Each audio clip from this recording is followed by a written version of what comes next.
We be live! Hello! Hello. Should I tell people what we were talking about before we went No! live? No! Okay. Armin was like, Susanna, pull yourself together. We have a show to do. We do, yeah. Get a hold of yourself. Christopher just liked the video. Guys, reminder, everybody, stop everything you're doing. Just take half a second and like the video before we move forward. It doesn't cost you anything. It doesn't take any amount of effort or time, and it helps us grow the channel. So just stop right now. I'm looking at you. Right, you. Yeah, you. John, Eric, Emily, stop right now. Fatima, talking to you. Like the video. Good job. Thank you. Adi is here saying, hello, infidels. Susanna is here. Hi. Oh, good. Susanna has liked the video already. Thank you. Good, Awesome. good. So let's get into the news this week. Yeah. So, guys, this is an atheist channel that covers atheism and religion-related news globally. And by globally, I mean globally. We're the most global with the news show, Atheist Republic news show, with the atheist news show with the most global perspective. And by the way, speaking about global, guys, let us know in the live chat where you're watching from. Mention the country. And Susanna, what countries we're covering today on our news segment? We got Pakistan, Afghanistan, Iran, the USA, Palestine, and then Israel. Fittingly enough. And some more stories from the USA and a surprise story from Sri Lanka. Nice. And the news today is mostly sad. Is it mostly? It's mostly just like interesting stuff. Yeah, there's okay. Really isn't not that much tragedy. Not that much tragedy. Really, only well, there's two stories that are tragic, and that's it. Okay. Oh, hi from India. So right. Cool. So should we? The first one is the tragic one, right? We can't clap for the first one. Yeah, it's really tragic. So guys, the first one is the most tragic and it's the most important. But let's just suffer through this. After that, it gets easier. Okay. All right. Yeah. So I'm not gonna clap. I almost clapped. Yeah. All right. First news. This is a really important story to cover. This happened last week. So Pakistani mob kidnaps man accused of blasphemy from the police and lynches him. On February 11th, an angry mob in Pakistan attacked a man at a police station in Punjab province and lynched him. The man was identified as Waris Ali Isa. Waris was imprisoned for reportedly desecrating pages of the Quran, the Islamic holy book. The angry mob, composed of hundreds of Muslims, accused him of witchcraft and charged into the Warburton police station where Waris was in custody. Some protesters used a wooden ladder to climb a wall and then open the gate for the mob. According to a senior police officer, by the time police reinforcement could reach the scene, the mob had lynched the man and was about to burn his body. But the police foiled their attempt with the help of some more rational people in the area. The senior police also noted that Waris had been previously arrested for a similar blasphemy charge in 2019, found innocent, and released from prison in mid-2022.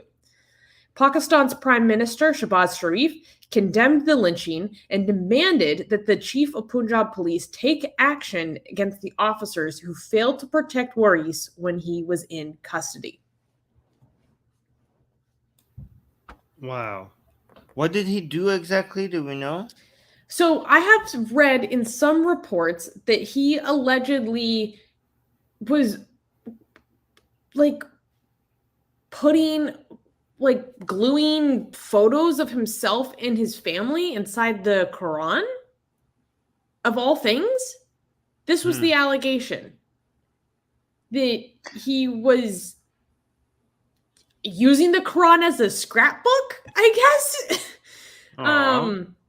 Yeah, that's what I read in some reports.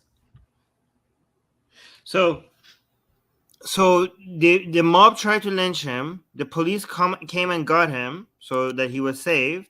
And they managed to then go to the police station and get him out of the police station and lynch him there?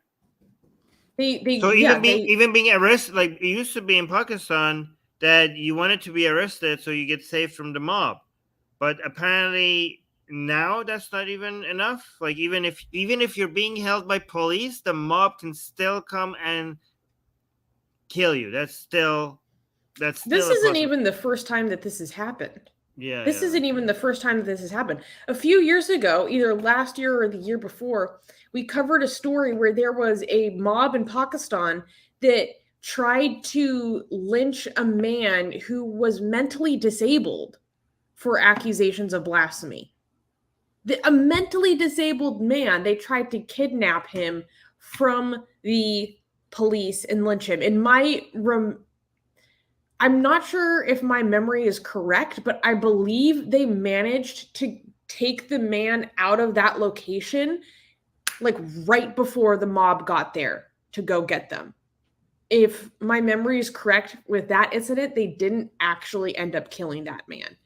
But that's how extreme things are. This isn't the first time that this has happened. Obviously, the case that got the most international recognition happened in December of 2021.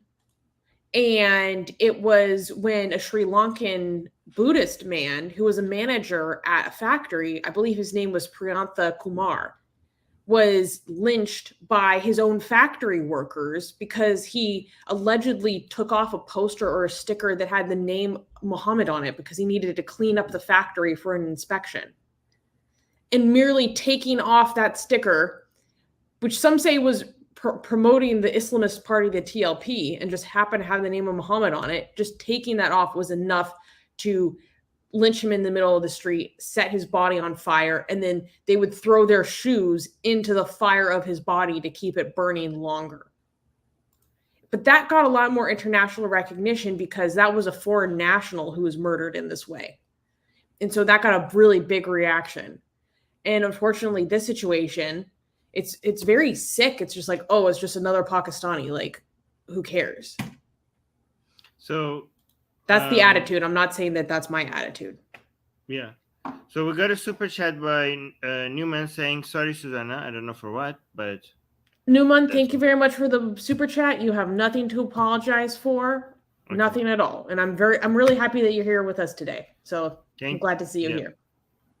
Guys, don't donate to us unless you have a lot of excess money, okay? But thank you for the support. Susanna is saying, why didn't the police protect him? I was going to answer that, but Qasim already answered it for us, saying the police needs someone to protect itself. Yeah, because the mob overwhelms them. They didn't have enough reinforcement, it sounded like. But then there's also a situation where it's like, okay, maybe they needed more reinforcement, but then how were they even allowed to get to the point where they were like scaling the walls of the police station and then like able to let more people in? Like there was clearly some negligence, severe negligence present in this case. I believe there are a number of officers that have been arrested. Or suspended, excuse me. I think a few officers have been suspended. The prime minister or some other higher ups ordered a investigation. And I also read that there have been 50 people that have been arrested in this murder so far. And that also there are many of those 50 that have been arrested so far are members of the TLP, which is for those who don't know, the TLP is the one of many Islamist parties in Pakistan, but it's one that the blasphemy issue is the central issue of the TLP. Pakistani Patriot Force, who usually defends Pakistan, is now saying, I hate living in Pakistan. Oh, so things are getting to a point where even this guy who always comes here and defends Pakistan is now like hating on living there. By the way, look at what it's saying in that tweet, saying that this guy Arsalan Khan saying another mob lynching over alleged blasphemy in Pakistan, unbearable to watch the video. We're not going to show you the videos, guys. Oh my God, like never. It was really horrible, and it's saying, which even includes children. Yeah, I saw Harris showing that is horrible. Children were kicking and beating a dead man. Guys, the videos of this lynching includes children. The dead body was being also kicked around by children. Imagine the mindset that these kids are going to be growing up with. And it says the police ran away to save themselves. Jesus Christ. Wait, there was another tweet in this article that I think I wanted to highlight. Can you scroll down a little bit? Oh, yeah. This one? Yeah. So, yet another case of mob lynching in Pakistan over alleged insult of Islam. A man was first handed over to police amid street sloganeering of Sharia punishment. Then a mob broke into the police station and killed him. And I think there was another one, if you scroll down a little bit further. Here we go. Ashok Swain tweeted, in Nankana Sahib, Pakistan, an extremist mob lynched a man over alleged desecration of the Quran. Another example of rising religious extremism in Pakistan. Thankfully, the regime suspended 2 cops, and any minister is yet to garland the lynching mob. So this is some very dark humor. So the person is saying, oh, good job. They suspended 2 cops, and we don't have any governors that have been showering the killers with garlands and flowers so far. Like, that's his idea of good news, is that there's no government officials out here praising these murderers, because we have seen that happen many, many times in the past. Should I play one of these videos, because D is the one who included these videos, and she's saying none of them includes any of the violence that we can't show. Oh, this video we could show. Yeah, I trust. D is our lovely editor. She does such a good job. Everyone in the chat say thank you, D. I trust D's judgment. We can play.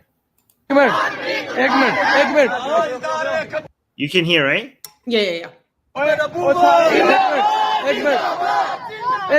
एक minute यार मेरी गल सुन वो बकायदा फड़न जा रहे हैं उन्होंने काम करने दे उते बंदा भी पता चलिया कि बंदा फड़ लिया ते उन्होंने करन दे सारा हो रहा है. That's the police car there. Wow, look at this. Oh, there's the ladder. There's the ladder. Look at this. Yeah, and then so they just go over and then they let people in through the gate. So how did the police even let that happen to begin with? Because then once everyone's inside, they're going to need a ton of reinforcement. Oh my God! Look at the door is open. These people are thirsty for blood. Look at this. Oh my God! I would be scared to be a police. Honestly, if I was the police, I would be like, I'm not paid enough for this. I would be out of there. Look at the mob. They're so like, yeah. You don't need the police. You need an army to stop this. Yeah, failed state coming up. Damn. Oh, Horace Sultan is here. Hi, Horace. Oh. He's saying they are chanting what the TLP popularized, and the speaker is saying, "Don't go there. They already arrested him." Meanwhile, Pakistan Patriot Force is like having a come to Jesus moment right now. And he's drunk. Yeah. Susanna, basically there's more liberals in Pakistan than ever before, but a section of society that is also becoming more extreme. And then he goes, Haris Bahai, you are right. I hate living here. Oh, buddy. Oh, buddy. Pakistan Patriot Force, I know we have had some run-ins in the past, a lot of disagreements, okay? But we Atheist Republic, we're very compassionate people, and we want you to be okay, okay? So, like, please take care of yourself. We have a big community. I don't know, maybe join our Discord, and link is in the description if you want to go vent or something. But yeah. Well, Harris is saying yesterday you were saying that you ran away from Pakistan. I still live here. Well, it's good. It's good for us to be forgiving. You know, it's okay, Harris. Let's just accept podcast a change of mind here. It's not and he seems very young, so I don't know. But there was a question by Susanna here. I wanted us to answer this. How do you answer this one? I have one word for this. I have one word answer. Susanna is asking, how do people get like this? I need to know to sleep at night. Okay. Religion. It's not okay. Frankly, that's a big part of it, but that's not the only answer. Like, it's religion and a lack of alternatives. It's a religion and a lack of viable alternatives of ideas that are presented to you in your environment. And Yes. it's also poverty and tribalism. Oh, look at this. Aw, Newman is saying, Susanna, thanks. I'm going to get help because of you. Okay, thanks. Ah, good, Newman. This is what I like to see. This is what I like to see. That's right. Good job, kids. I'm proud of you. It's not easy to get help, so I'm really proud. Me of and you. Harris were talking on the Secular Jihadist show. Mhm. Harris Sultan. We were talking about what we think is going to happen to the future of Pakistan. What it's going to be like. Yes, I was watching the show and I was loving your Pakistan analysis that you just did in the last episode. I was Yeah? loving it. Yes. I was like, this is what I like to see. Okay, sorry, continue. No, but like both of us. I mean, he knows a lot more than I do, but it doesn't seem bright. I mean, it's just like we're desperate to see any shifts in Pakistan right now. But every time we look, every week when we look at Pakistan again, the situation seems to be getting worse and worse and worse. So, yeah. So, I don't know. It's rough. Yeah. Yeah, and it doesn't help. In other countries where the government is a problem and the people are moving in the right direction, even though, like for example, in Iran, the government is a problem, but the people are becoming more secular and more liberal. So even though you're not very optimistic about what the situations are right now, you could see a bright future because at the end of the day, given enough time, the governments will reflect the will of the people. With Pakistan, you don't have that optimism about the future.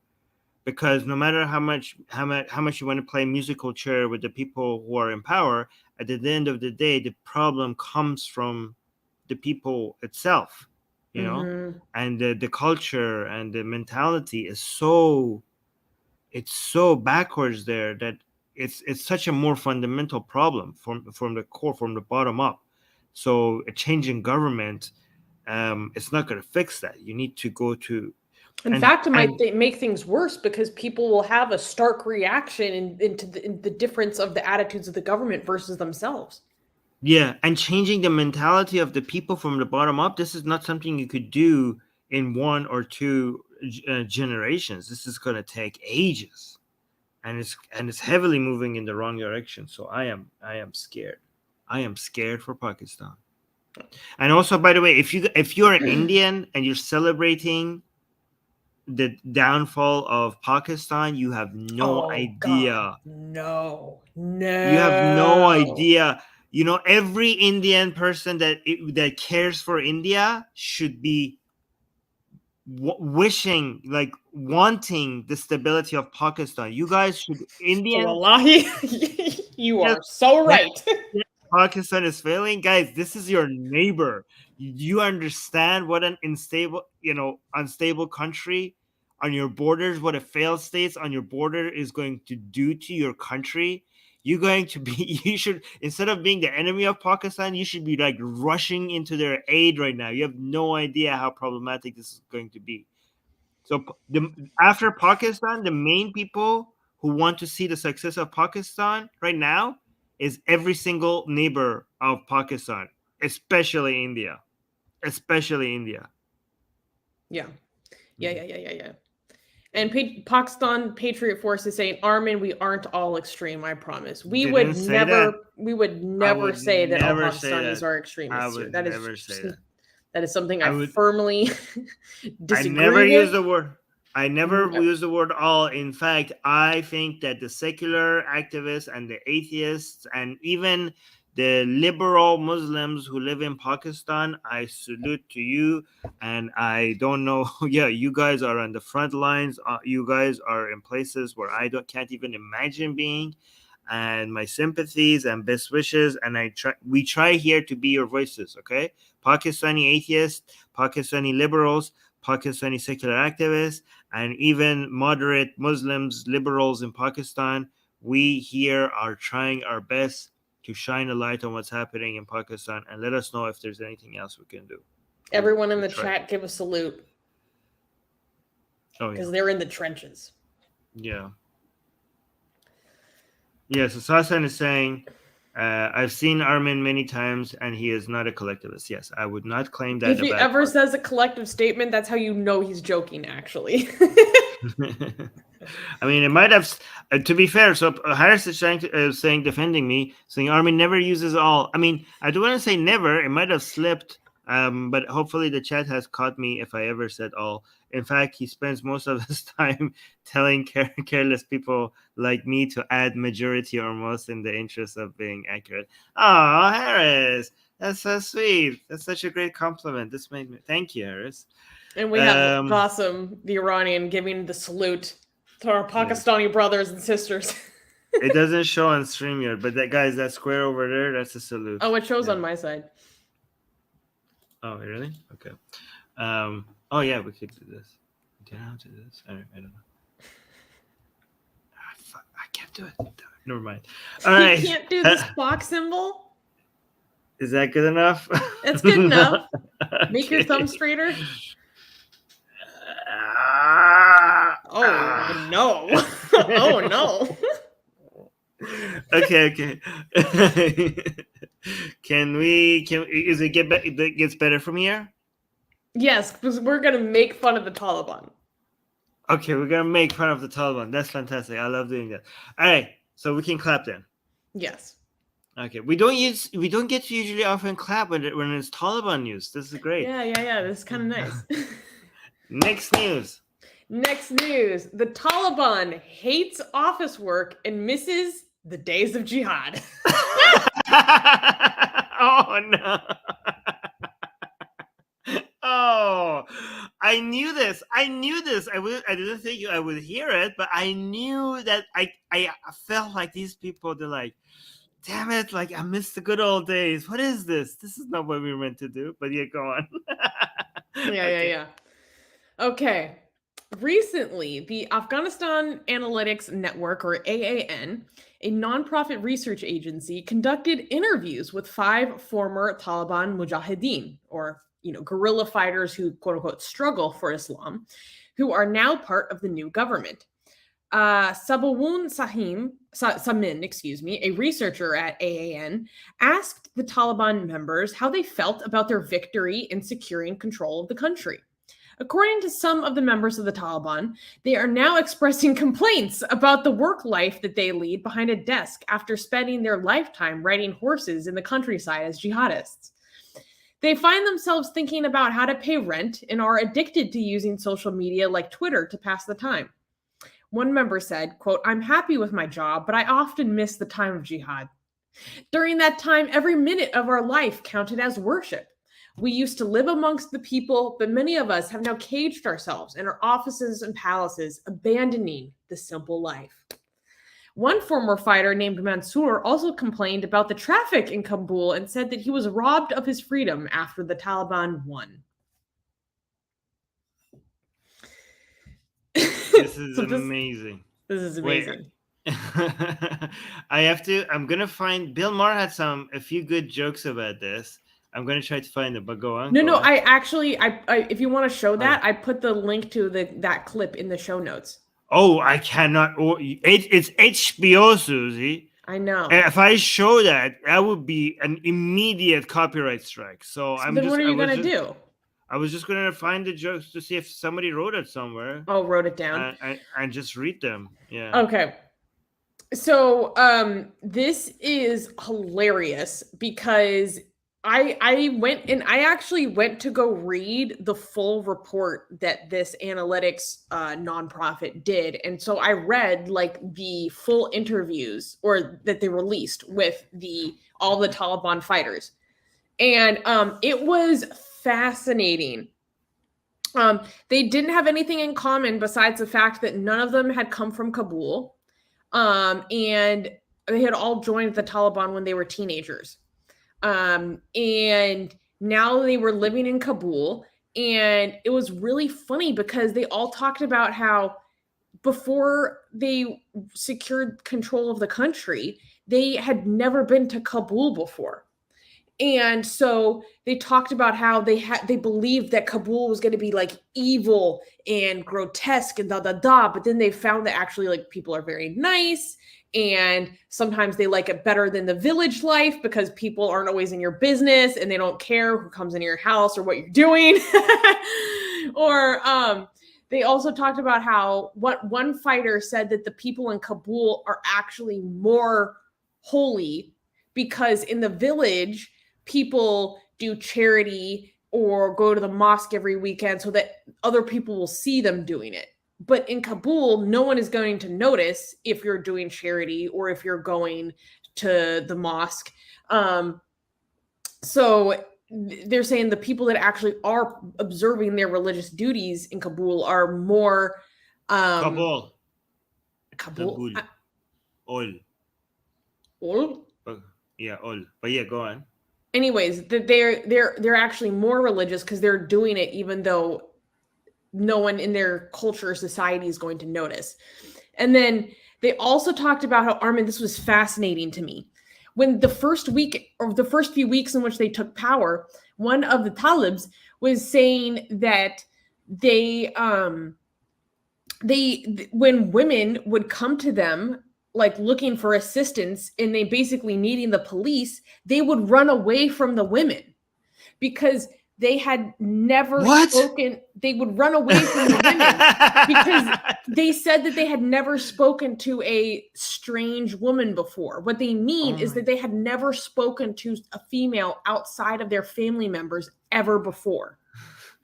What? So they thought it was a sin to be talking to these women until finally there was a scholar that had to sit down with them and say that you are authorities in this country now. You have to talk to them because you are the authority and you have to enforce the law. So this isn't a sin. You're the police. You can't be running away from women who need your help. Yeah. No. Oh, that's so amazing. And all of guys, this is bad, by the way, because these people have no idea how to run a country. These people have no idea how to run a country, and this country needs, management right now. This country really needs. Oh, I remember one of them was. Go. They also talked about how during the first weeks of their reign, they were like afraid to go outside, and they were afraid to go in different areas of the city. Not because they were afraid of Americans or drones or Western forces or any of that. They were afraid to go out into the city because they were afraid of seeing women. By the way, these people are not afraid of dying. No. Like these people are ready to go into battle, hoping to be killed. These people are not afraid of suicide attacks, not afraid of drones, not afraid of bullets. Not afraid of active warfare, but they're scared shitless, staying in their home because strange women might talk to them. Yeah. Oh my god, this is amazing. This is no. So here's the thing. There is there's a meme that you see sometimes on ex-Muslim Twitter about this classic da'i, his name is Dawa Man.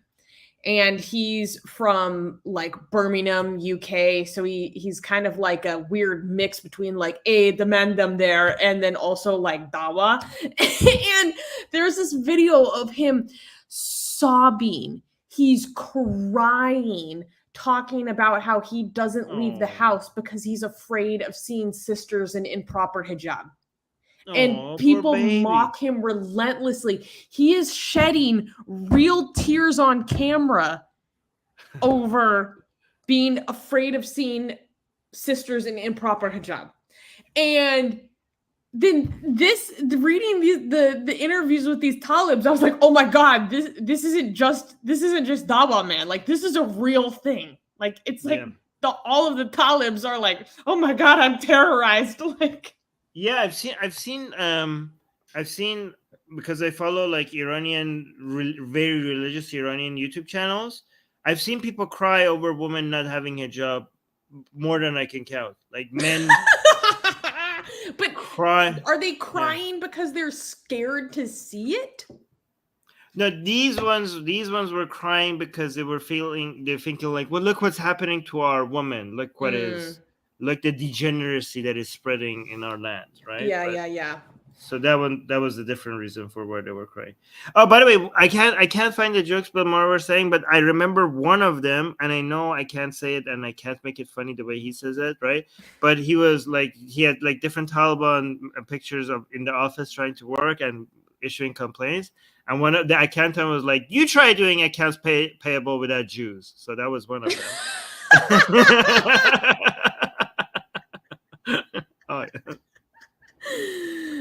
So and there was another one who was complaining about having to be trained about workplace harassment, even though they have no woman working at the office. Yeah. That's good. That's good. No, can I read some quotes from the Talibs? Oh yes, please. Yes, we have quotes, please. guys. Okay, get ready. Okay. So, Huzafia says, life was simple and free during Jihad. He's a former sniper. All we had to deal with was making plans for attacks against the enemy and retreating, he said. The people didn't expect much from us, and we had little responsibility towards them. Whereas now, if someone is hungry, he deems us directly responsible for that. The Taliban used to be free of restrictions, but now we sit in one place, behind a desk and a computer, 24 hours a day, 7 days a week. Life's become so wearisome. You do the same things every day. Being away from the family has only doubled the problem. Oh yeah, because like none of them can afford rent to bring their family into the big city. So their families are all in the village still. Oh, wow. So they're away from their wives and they're seeing Kabul women as well who are wearing less hijab than the women that they used to. Yeah. They must be suffering a lot. Yes, I see. And then sometimes I miss the jihad life for all the good things it had, said 25-year-old Abdul Nafi. In our ministry, there's little work for me to do. Therefore, I spend most of my time on Twitter. We're connected to a speedy Wi-Fi and internet. Many mujahideen, including me, are addicted to the internet, especially Twitter. What is happening? What? This is, are you sure this was the source of this was not The Onion? This is amazing. I know, it's real. The funniest thing was in the Bill Maher clip, when they talk about how the Taliban is complaining about how, here's the quote, in the group we had a degree of freedom about where to go and where to stay and whether to participate in the war, he said. However, these days you have to go to the office at 8 a.m. and stay there till 4 p.m. If you don't go, you're considered absent and the wage for the day is cut for your salary. We're now used to it, but it was especially difficult during the first 2 or 3 months.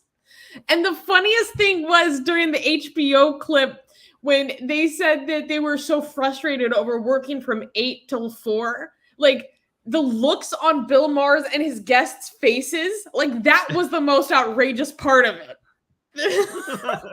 They're like, they're upset about working 8 to 4. What the hell? Like, that, out of everything, that was the most outrageous to us Americans. Like,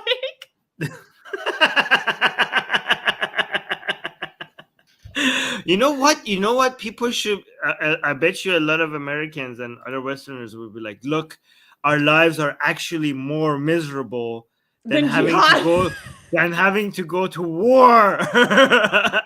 People who have experienced both office work and fighting in war have preferred fighting in war. So this is like, we're living under such horrible conditions. This is how office life is. So it's so depressing. It might actually be that depressing. I don't know. So like, it goes on and on. And one thing that I thought was really interesting is that the I can feel their pain. Yeah, we can all agree that office, we never thought that we'd have anything in common with the Taliban, but apparently the thing we have in common is that we hate working at the office. The really interesting thing that this report told me, though, that wasn't highlighted in a lot of reporting on this, is that when the Mujahideen were fighting, all of their expenses were covered. And people would essentially take care of them because it was seen like as their duty, what they had to do, or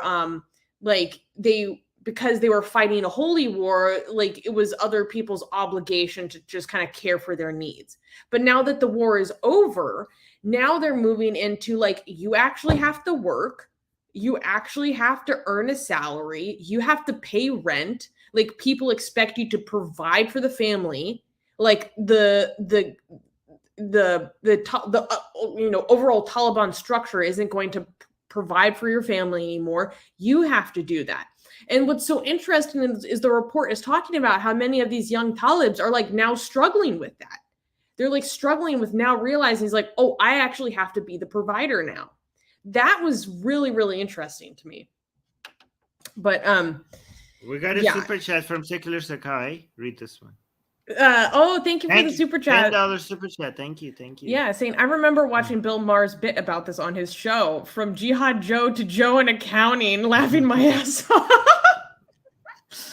And then he's asking me, P.S. did the donation amount display bug get fixed on the OBUREN donor box page? I'll have to check. I had to contact support because I don't know what's going on with that. It's something on their side. But thank you for checking in with me.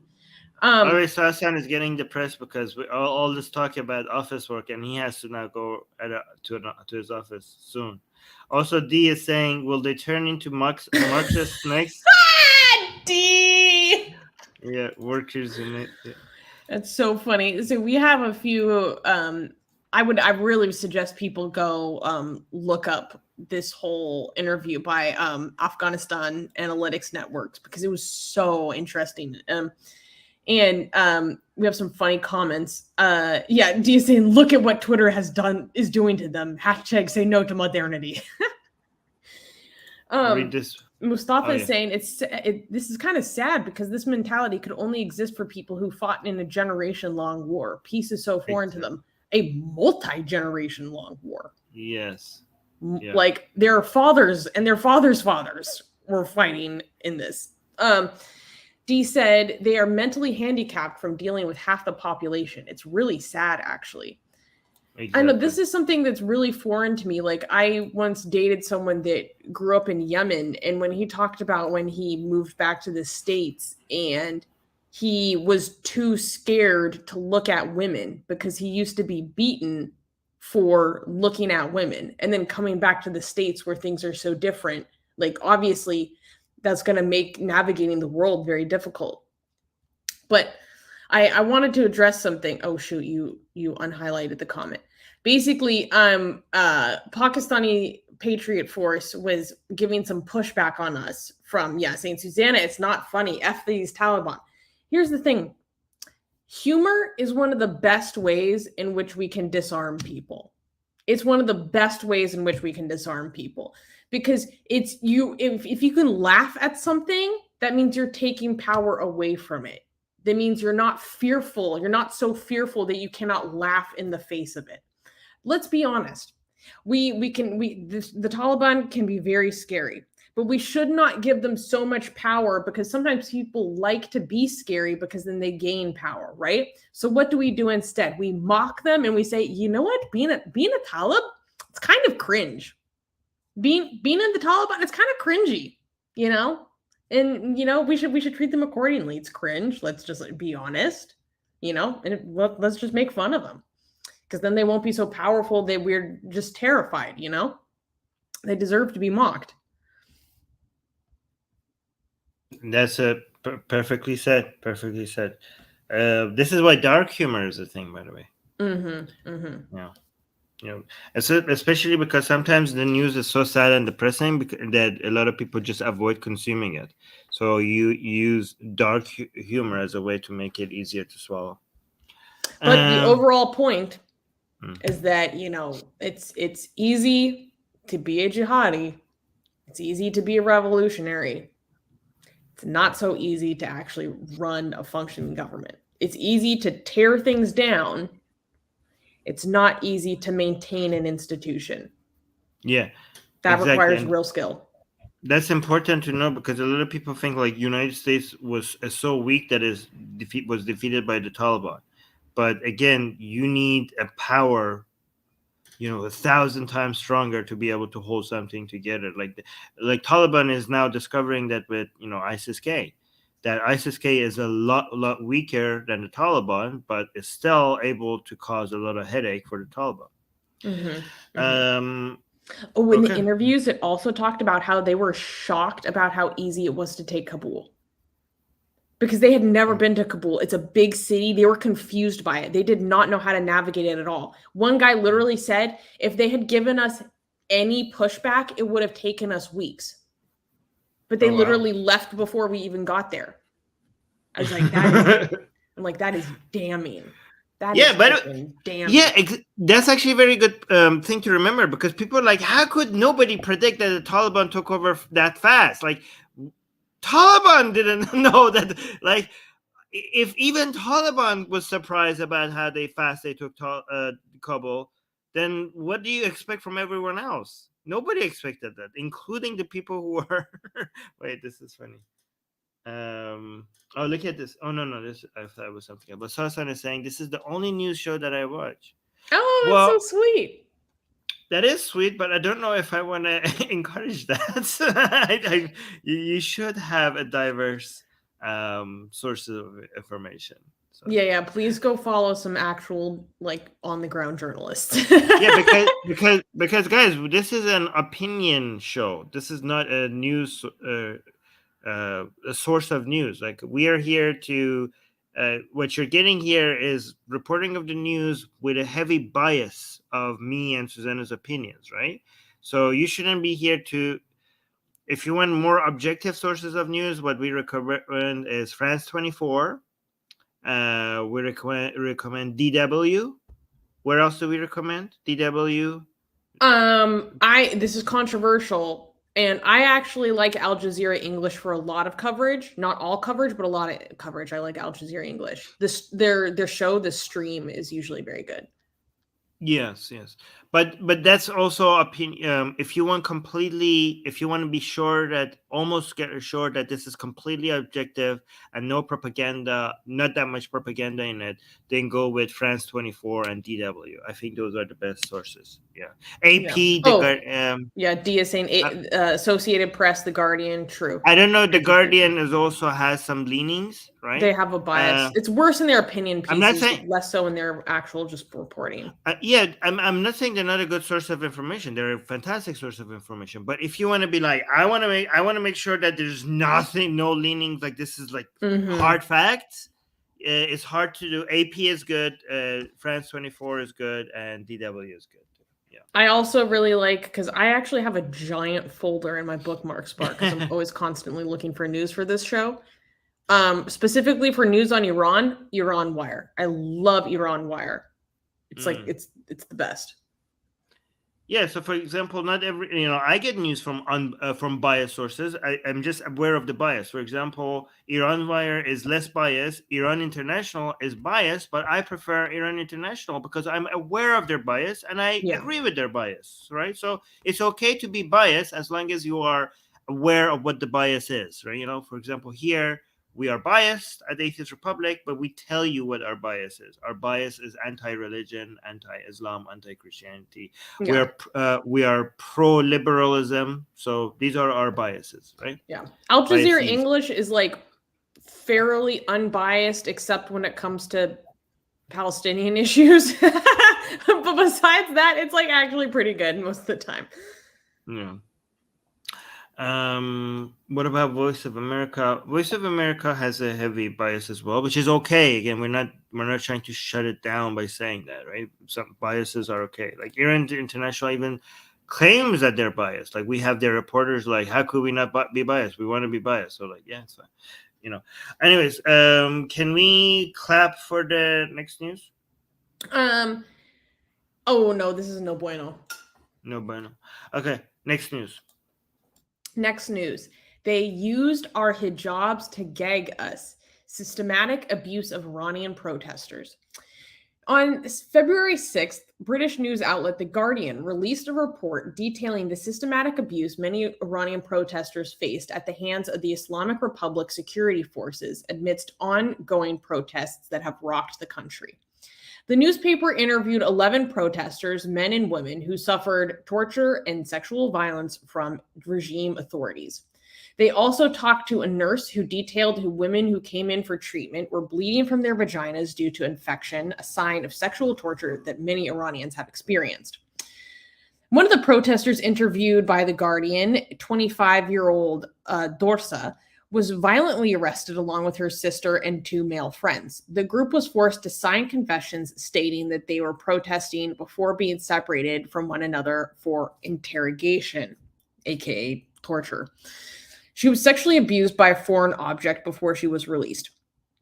Sarah, a woman in her 40s from Iran's Kurdistan region, was among the first protesters to be arrested during the first waves of protests triggered by the death of Mahsa Amini.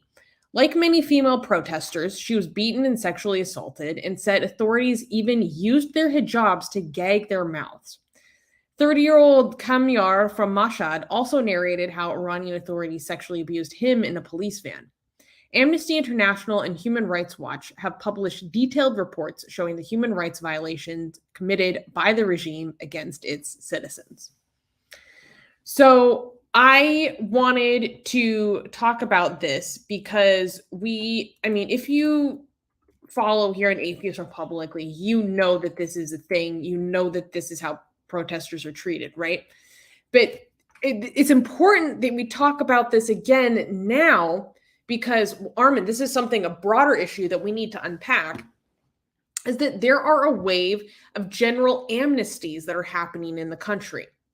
So there are a lot of people that are being released from prison right now. And so we're now getting more details about all of the things that the authorities have been doing for the past several months. So it's important that we still talk about it because it might have happened a little while ago, but it's only now that this information can come out. And so it's really important that we shed light on it, right? Because light is a disinfectant. So that's one of the main reasons why I wanted to talk about this and highlight it. But Armin, for those who don't know, can you please explain what is going on with the prison releases we are seeing and the so-called general amnesties? Give us the background. Yeah, so we have even friends being kicked out of prison.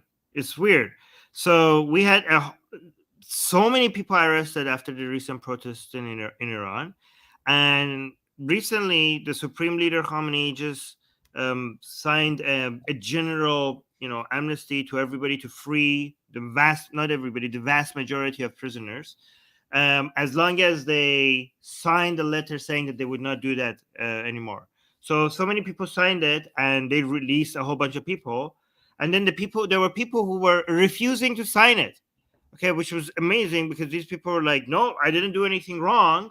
You guys, I shouldn't be signing anything asking for forgiveness. You guys are the murderers. You should be signing a letter to us asking for forgiveness.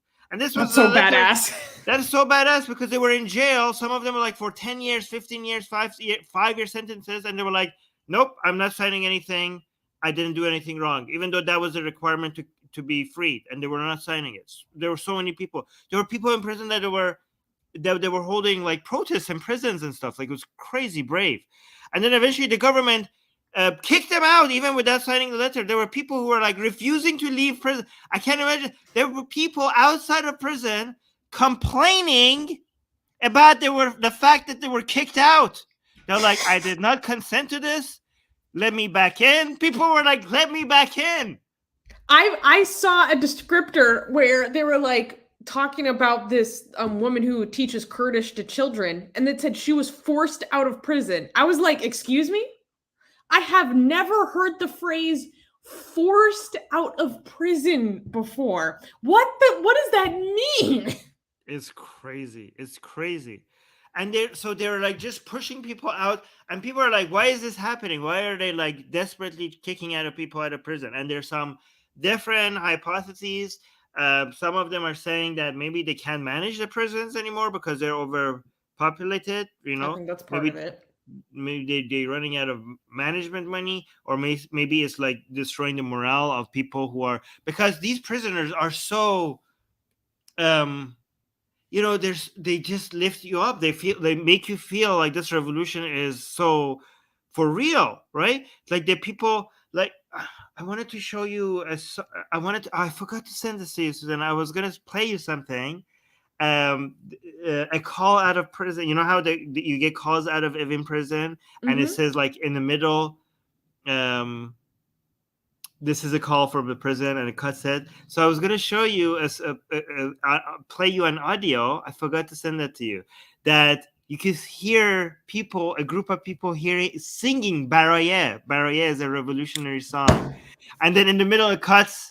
I said, this is a call from even prison, and it goes back, and then the people are singing Baraye. So people were there was a group song in prison singing Baraye for the revolution from inside the prison, right? Yo, but we have friends inside prison that are telling us that like they have like groups of, you know, they have activities in prison, people singing songs and stuff, and every time they have to vote for what to sing. And there are people in the prison who are for the regime and people who are against the regime, right? And so every time the vote it gets voted on, they get something that is for, you know, for the revolution against the regime. And even people who are for the regime just join in, or like, you know, this is the choices of the people. it's a good song. And there's so much solidarity and support among the prisoners there that it's just like melting the heart of the prison guards, right? So a lot of these people are like, are we the baddies here? So I think like, given how heartwarming and supportive, and you know, some people are like being freed and like, I'm not leaving this prison without my friend here, like there's no way you could kick me out, you have to free her if you want to free me. And there's like, it's just making so many people think like, okay, these people are good, the good people, aren't they? Like weird. So I think maybe the PR aspect of it is just ruining the regime's narrative. So maybe like, you guys are so bad for us, for our image, when we're holding you, so that's why they're going to kick them out. So that's another narrative. The third narrative, the third hypothesis is that Iran is really desperately trying to get back into the JCPOA, right? The nuclear deal, and their bad human rights record right now after the revolution is what's being held against them. And so maybe they're trying to release all these prisoners to signal to the West that, I don't know, they are now going to be better, so that they maybe are allowed into JCPOA. So I don't know. People don't know what their reason is, but there's so many disgusting propaganda from the Seda Sima, which is Iranian's national government TV, and they have like prisoners lined up in front of the TV, in front of the news, to record them, and the news announcing that the supreme leader has forgiven you. So for them to show the prisoners saying like, yay, and then recording them, some of them saying, thank you, supreme leader, you're so kind, you're so I don't know, benevolent, you know, and then releasing that on TV. So they're using this as a propaganda piece, which is so disgusting. But anyways, so we have a whole bunch of comments that we need to highlight, by the way. We got a new member. Thank you, One ID. They're becoming a member, and also with this comment saying, you guys do such a good service. I had to join for at least a month. Aw, thank you. Thank you so much. Thank you for the support. So, this is an interesting comment. Amir is saying, I'm a socialist and I like hearing your guys' opinions and views, especially Susanna's. Oh, well, that's very sweet. Thank you, Amir. Why especially Susanna's? Okay, but I know, right? I have questions. So Qasim is saying, Raifipur, an unofficial spokesperson of the Islamic Republic, has recently said, those who are against mandatory hijab just come in the streets, especially if you are pretty. Which is just disgusting. It's well known that the guards will just pick out the women that they find the most beautiful to go abuse. And there's so many reports of women being like, this guard that abused, like, he liked hearing us cry. Like they're just like sadists, you know? D is saying, too many media outlets have forgotten the Iran protests. Happy we are still paying attention. Yes, there is still so much stuff that is going on. There was a lull for a little period of time because of the executions, and then also because of the weather conditions were so bad. And then also the cost of living crisis and inflation has gotten to an extreme level in Iran, and people need to feed themselves, right? But there has actually been a lot of action recently. There were we started to see big mass protests again, like previously when there was the 40th day memorial for the two men that were most recently executed, who is Mohammed Husseini and Syed Mohammed Karami, Mohammed Karami. Armin, what's the name for the 40th day memorial? Is it Chele? Chele. Okay, cool. So we're seeing mass protests again, and in Sistan and Baluchistan and Zahedan, you are seeing mass protests every Friday. Like, that never stopped, so it's still ongoing. And Sasan is asking also what happened with Sohail Arabi. Is he doing okay? We have an update on Sohail at the end of this show, so make sure to stay tuned and we will give you that update. And One-Eyed Heathen is saying, you are welcome. Thank you for becoming a member. But then what was the Iranian news source that you suggested? The first one is Iran Wire, and the second one is called Iran International. Yes. Really good news. Iran Wire, Objective. Iran International, if you want something that is more pro the revolution. Yeah. I mean, that, to be fair though, reality is pro, like reality is anti-regime. Also Radio Farda is very good. Radio Farda. Yes. Okay. The next news seems insane. But this is insane. This isn't even necessarily religious, but I saw this and I was like, oh, we got to talk about this. Yeah. Can I clap? Sure. Next news. Congresswoman claiming Jewish heritage exposed as Yahtzee granddaughter. Okay, here we use the term Yahtzee because YouTube doesn't like the real word, okay? But we're referring to the baddies in World War II, okay? I think we all know what I'm talking about. If you don't know, look at the screen. You can see the actual word, okay? But I'm going to say Yahtzee. Florida Republican Congresswoman Anna Paulina Luna, who happened to claim to be Jewish, was exposed by journalists as actually the granddaughter of a member of the Yahtzee Armed Forces.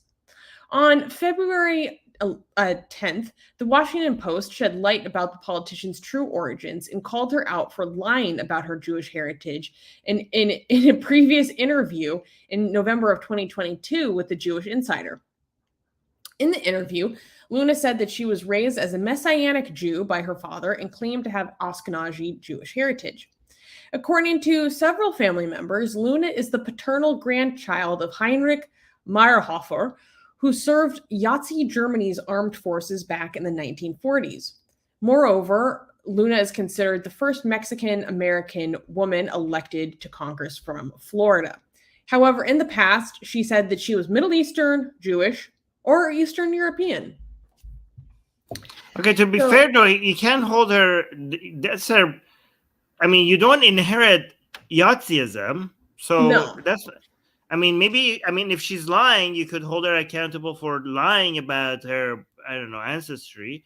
But her grandparents being Yahtzees, that's not her fault. That's not. No, but what is her fault is that she seems to be a liar. Okay, yeah, that part. What is her fault is that she's a liar. So what was super interesting about this, because I don't know what's going on right now in America, but we have a few Republican representatives that are claiming to be Jewish, and it turns out that they're lying, and then it turns out that they're lying about like a lot of stuff. Because if you pay attention to American politics, we had a whole controversy surrounding this dude named George Santos, who claimed he was Jewish. He claimed he was a lot of things. Turns out he's actually, he used to be a drag queen in Brazil. It's crazy. It goes so deep. But Anna Paulina Luna, she has claimed many different types of heritage over the years. And then used to say that she was just like a white person. She would say that she would fill out her census form saying that she was white, not Hispanic. She had previously said that she was Middle Eastern, that she was Jewish, that she was Eastern European, all this stuff. And then when she starts running for a Republican seat in Florida, she all of a sudden it leans all the way into her Latina heritage. All of a sudden, it's all about being a Mexican American. All of a sudden, it's about being Latina. Whereas at least he's not racist like his grandparents. If he thinks, if she thinks these are good things to be, I mean that actually does make her a racist. Never mind. So, yeah, it's wild. Like, she has all these stories about her past that the Washington Post went to go interview people who were a part of like these stories and events. And they're like, this isn't really true. Like, she said that, her mother had to raise her completely on her own and they didn't have any help. And then her family members are interviewed and they're like, no, we like all raised her together. Like, there was a break-in that she said traumatized her and made her realize how much she needs to, own a gun and all this stuff. And meanwhile, she was working like in the armed forces at the time, like had a gun. Like, the person who was living with her during this break-in was like, all the details of what she talks about isn't how it actually happened. Like, and then she's been like lying about her heritage, not only lying about her heritage, saying that she's a Messianic Jew, which means like you're a Jew, but you believe in Jesus. Everyone in their family is like, that's not true. And not only that, but we have this photo of your grandfather wearing a Yahtzee uniform. So wait, Messianic Jew doesn't mean you believe in Jesus. I think you just believe in you're waiting for the end of times. You're waiting for the Messiah kind of thing. My understanding is a Messianic Jew is someone that follows Jesus to some capacity. I could be wrong. And anyways, yeah, it was a wild exposure. Oh yeah, you're right, actually. Hey. Sometimes called Two Testament Jews. Yeah.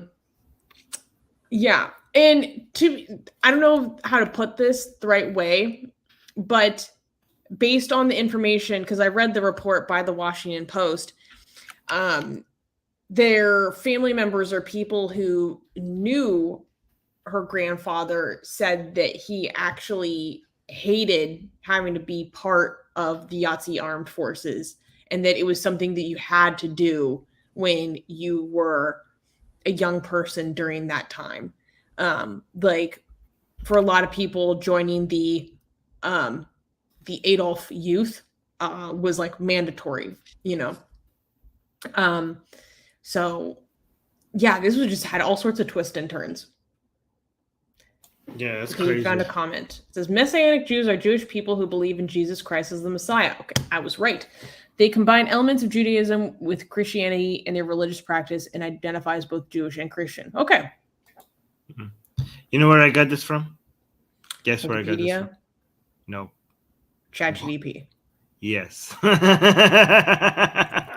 Always from now on, I am becoming.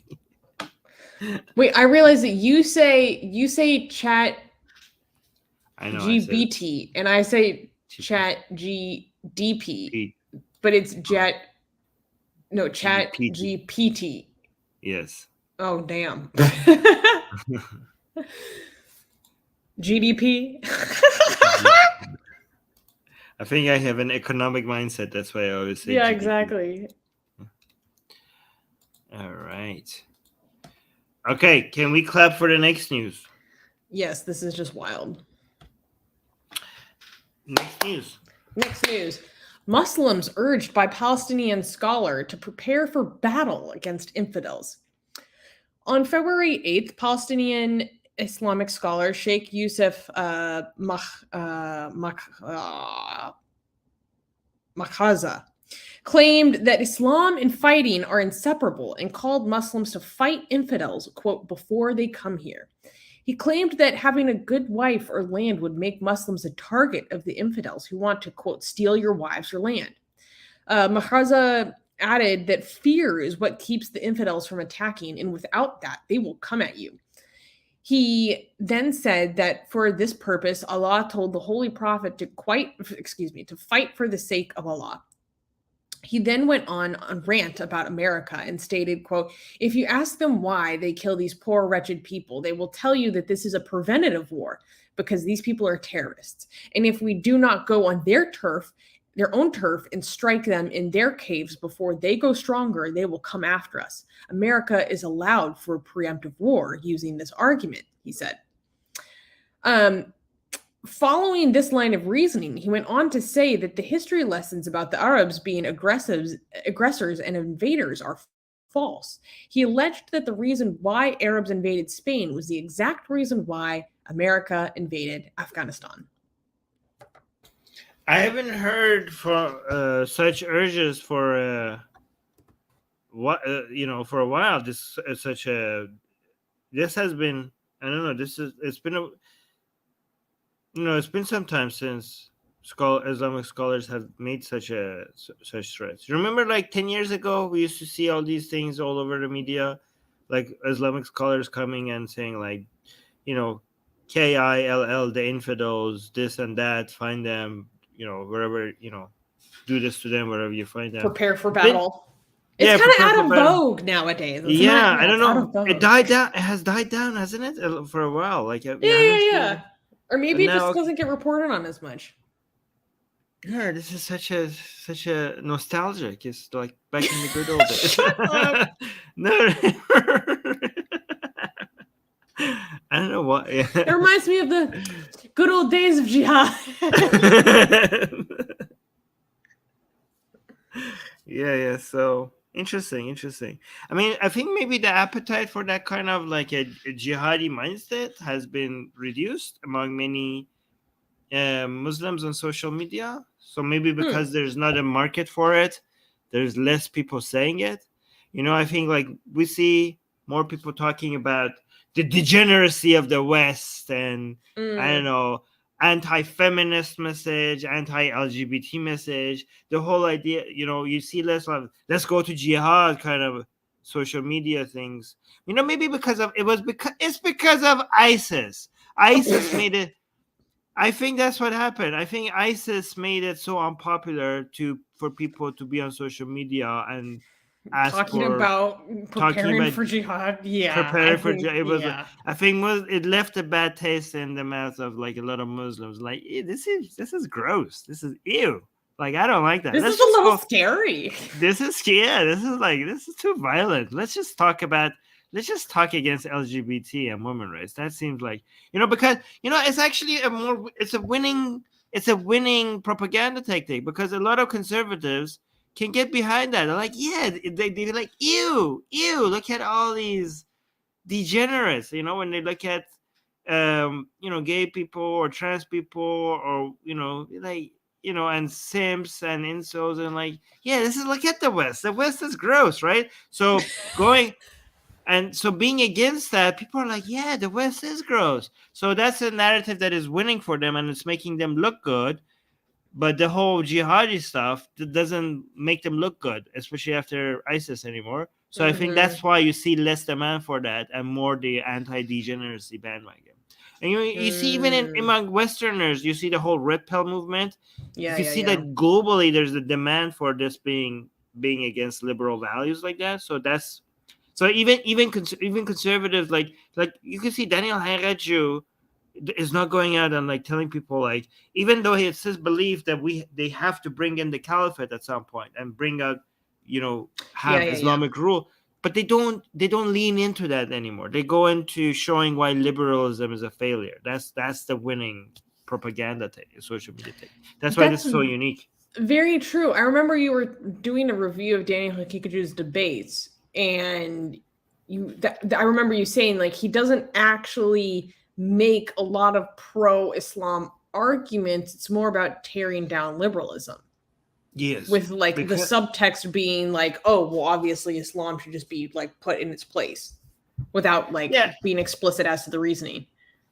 it has more of a demand for it among Muslims now, that kind of anti-liberal attitude, right? But it also is a point of unity among conservatives across Yeah. different religions, you know? So it's something that, you know, even religious Christians can get behind that, even religious Hindus or Jews, and even conservative atheists can sometimes get behind it. They're like, you know, Muslims have a point, you know? This is why you see like right-leaning, far-right people in the West putting posters about Islam is right about women, right? That's the whole point, right? So, and that's why you see now conservative YouTubers coming out and saying, you know what, maybe Islam has a point. This is why Andrew Tate became Muslim. This is why, what's the other guy's name? I forgot his other guy. There was a major ex-Muslim YouTuber. Hamza, now reconsidering going back to Islam because they are conservatives, and conservatives that like Islam seems to be the major defender of these wholesome conservative values. So again, so this is why we're not seeing stuff like this as much as we used to, I think. That's a very good point, Armin. I hadn't even thought about it like that. Neither have I until right now.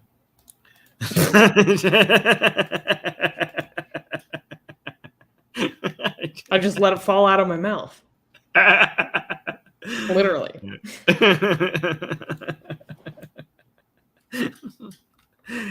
All right, I don't know what this next news is, but the image is, I don't know, what am I looking at?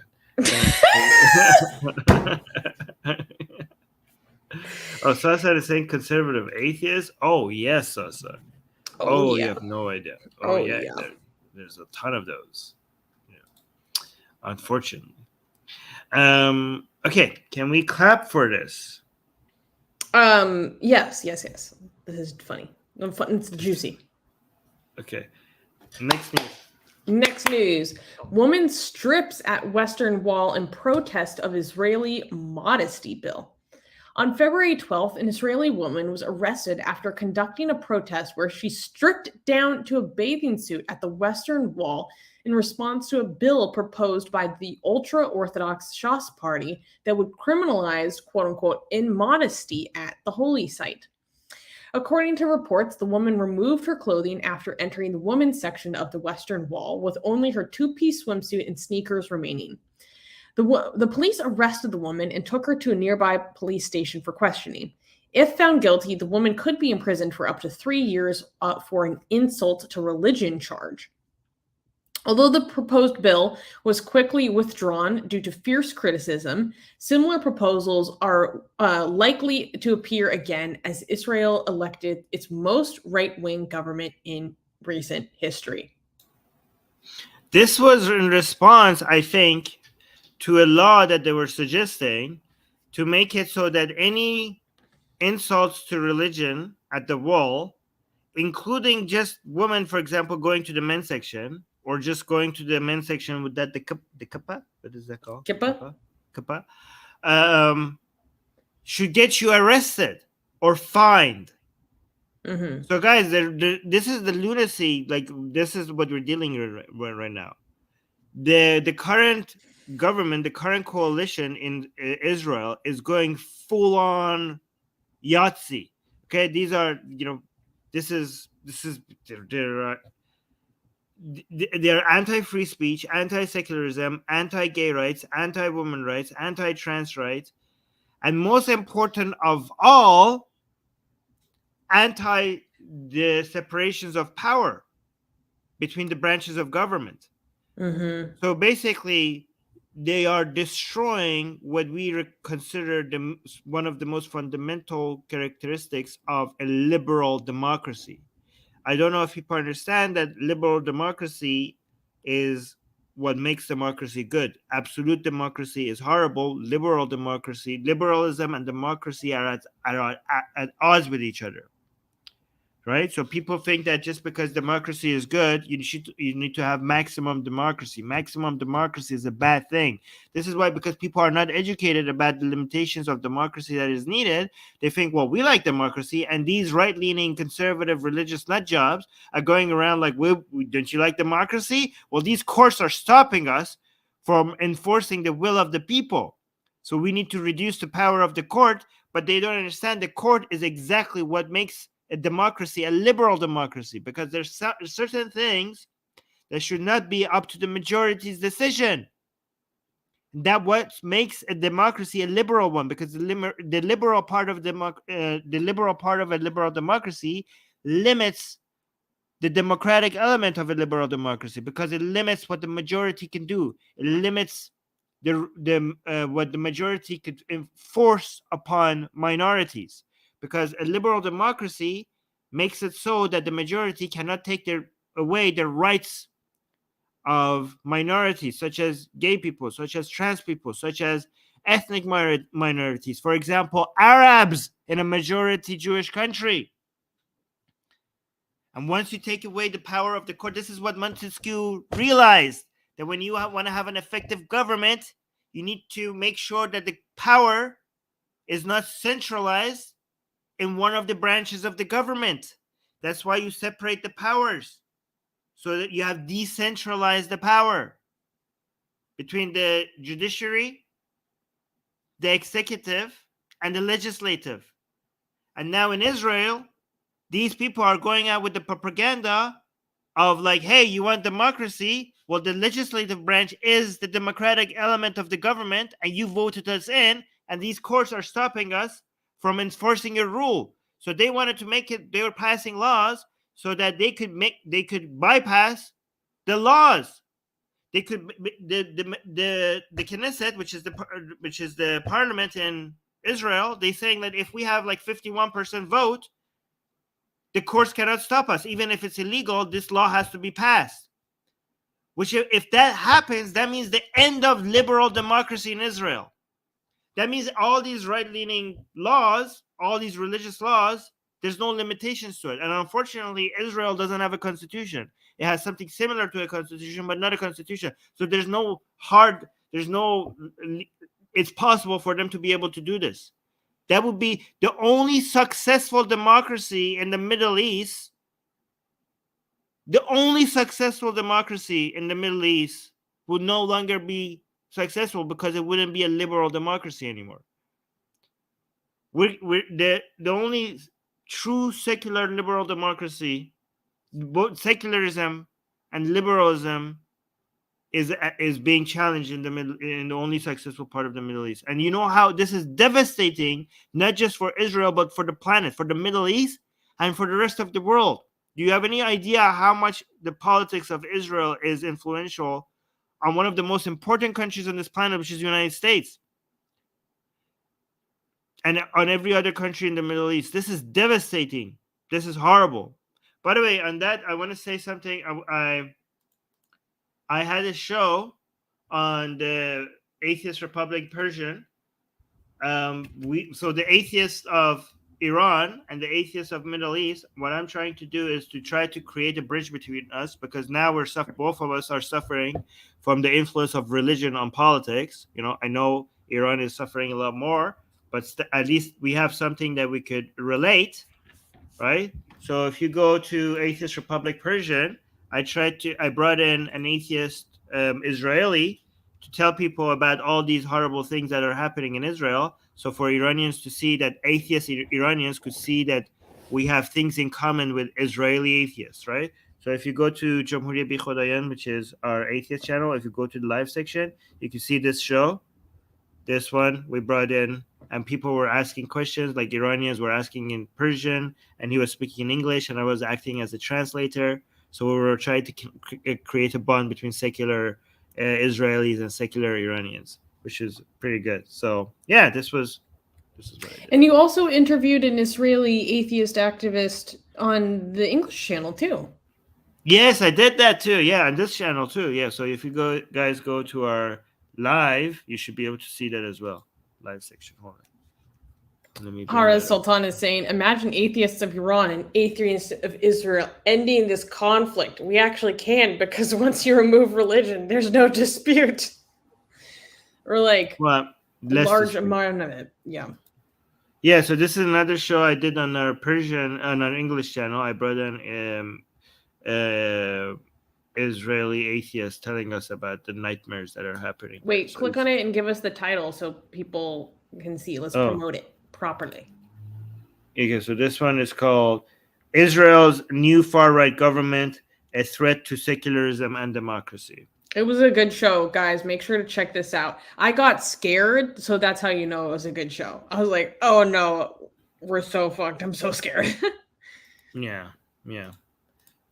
Well, Sasan is saying, I saw the show today. It was great. Who knew that there were multiple Qurans? I also saw the Israeli interview. It was great. Thank you for all the hard work, Armin. No, thank you.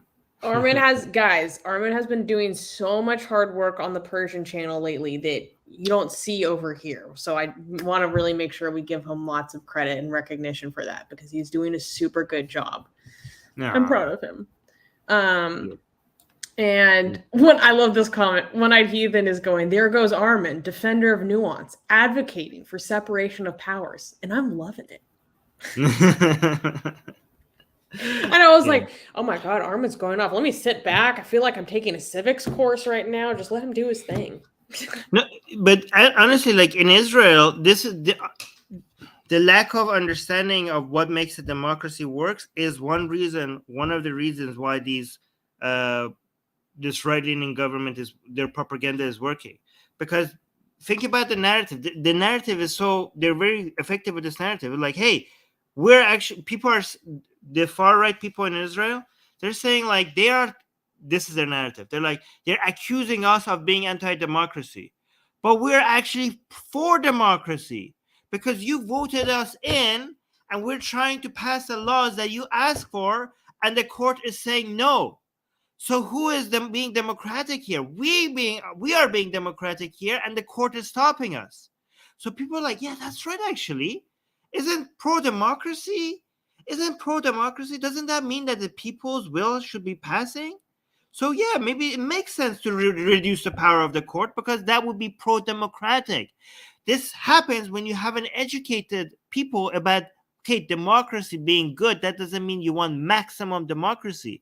This is why people don't understand a liberal democracy is a democracy where the democratic element of the democracy has been limited in favor of individual rights. That's what liberalism means. It means you have the limitations are individual rights that are non-negotiable, and for example, the majority cannot come say like, hey, let's bring back slavery. Like, even if 100% of the people vote for that, that would be like in the Constitution. Or like, nope. Okay. Gossam John is saying that we need more Susie on the Farsi channel. Yes, can you come back? That would be great. Yeah, what do you want to talk about? About your, your take on the protests and your activism and what your takes have been. That would be good. Ooh, that could be good. You could have come with pictures and stuff like that to show us. Yeah, that would be good. All right, God, Armin. I think I found some people that I'm gonna celebrate Nowruz with. Oh, nice. I'm very excited because I've never done Nowruz. Take pictures. We will show that on the show as well. Exactly. Our Persian community is gonna freak out. I'm so excited. All right, let's move on. Let me get a little half scene. I'll bring some kueh kaka. Like, it'll be great. Can we clap for the next news? Yeah, this is crazy. Next news. Wyoming Republicans want to kill a proposed anti-child marriage law. Oh my God.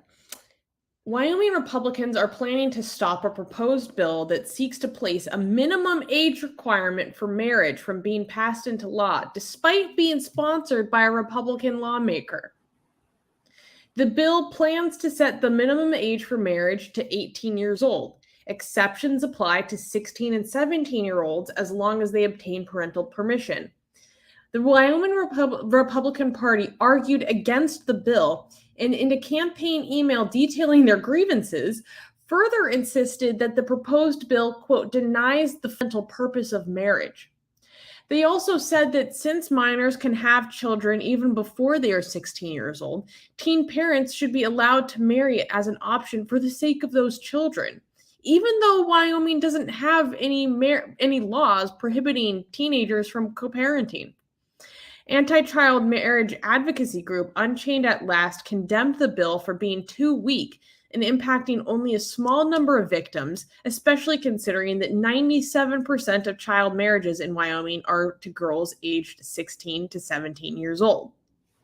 So let me break this down. In America, we have 8 states that have no minimum age for marriage on the books. Let me repeat that. We have 8 states that have no minimum age for marriage on the books. So you're telling me in United States, there are states where you could legally have sex with like a 12-year-old? No. Oh. No. But under the right circumstances, you might be allowed to marry that 12-year-old. Well, 12-year-old that if you're married to, then you could have sex with. Yes. Oh, that's what I'm saying. Wait, let me ask my question again. And the answer apparently is yes. So there are, in the United States, there are ways for you to legally have sex with a 12-year-old. Yes. As long as you're married to them. If you are married, here's the thing though. I meant. Sometimes there are some restrictions in terms of how big the age gap can be. So there might be some restrictions on that. But the short answer is yes. Okay, so what? Yes. So let me repeat that. Let me repeat that again. So there are an adult, like a 30-year-old. I don't know about that. A 30-year-old can have legally can have sex with a 12-year-old in the United States. Legally. Because as there they're are married. Some nuances when it comes to the age differences that are allowed, I don't know if I can give that a full yes. D is saying yes. D is saying yes. With a but piece of paper, yes. It's a possibility. D is saying yes. Yeah. That's so crazy. This is so crazy. Let me break this down. So Wyoming currently has no minimum age for marriage on the books. And this law is proposing that they make the minimum age 18, and then there are exceptions for 16s and 17-year-olds who have parental consent to get married. Now, that's the proposed bill. And there are anti-child marriage advocates who are saying that this is the bill that is proposed is so weak that it is not worth the paper that it is printed on, because the proposed bill makes an exception for 97% of child marriage cases. 97% of child marriage cases happen between the ages of like 16 and 17. So if you're making an exception for 16 and 17-year-olds, you're only protecting 3% of those who are vulnerable to forced child marriage. So advocates are like, this is like the weakest version of this bill. It's not even worth the paper that this is printed on. And even so, Wyoming Republicans are fighting this. They're fighting the weakest version of this bill because they're saying that this is against the fundamental purpose of marriage. And I have to pull up this quote. Wait, give me a second to find it because it made me lose my mind. It basically, they were saying that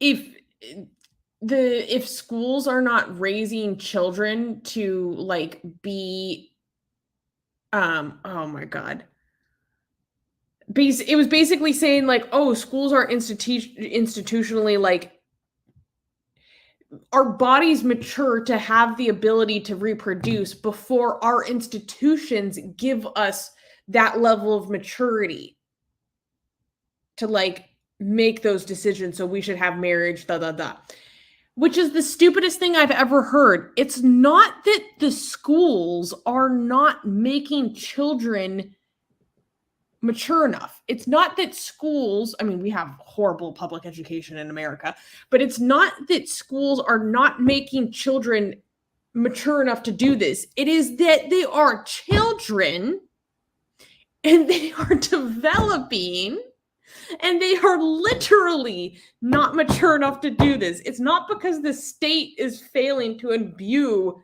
the maturity in these people children. think like if under the right circumstances, if you like educate a 12-year-old enough, you could call it mature enough for sex. Basically, they think like it's based on the environment. Maybe you can like, hey, like let's teach her history and philosophy. Oh, you're so mature. Get ready to get effed. I don't know what the hell.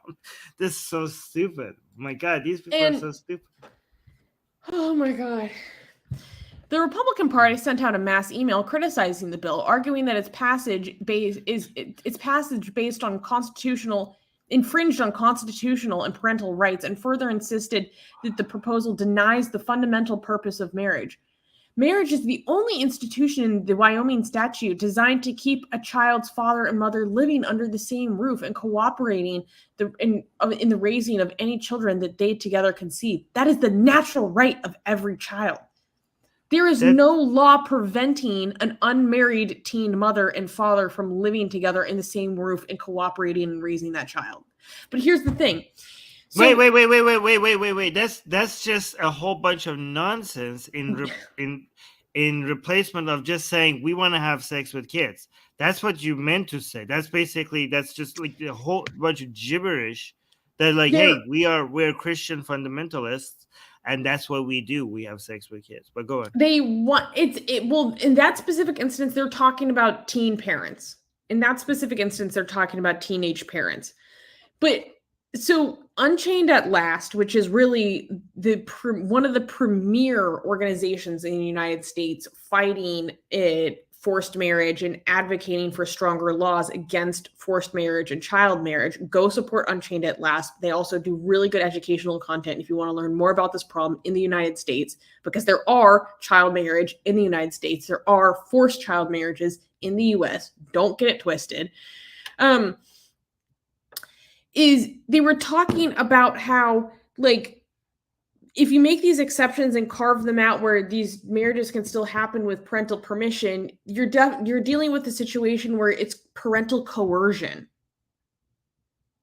Like, and parents are coercing their children into getting married, maybe because they were caught having sex before marriage. Maybe there was a pregnancy and now it's like a shotgun marriage. You got to get married, But what's so insidious about it that Unchained at Last points out is that you're having children be married before they can open a bank account in their own name. You're having them get married before, like, a full litany of rights are available to them because they're still minors. You're having them get married while they are still too young to go to a domestic violence shelter if they need to.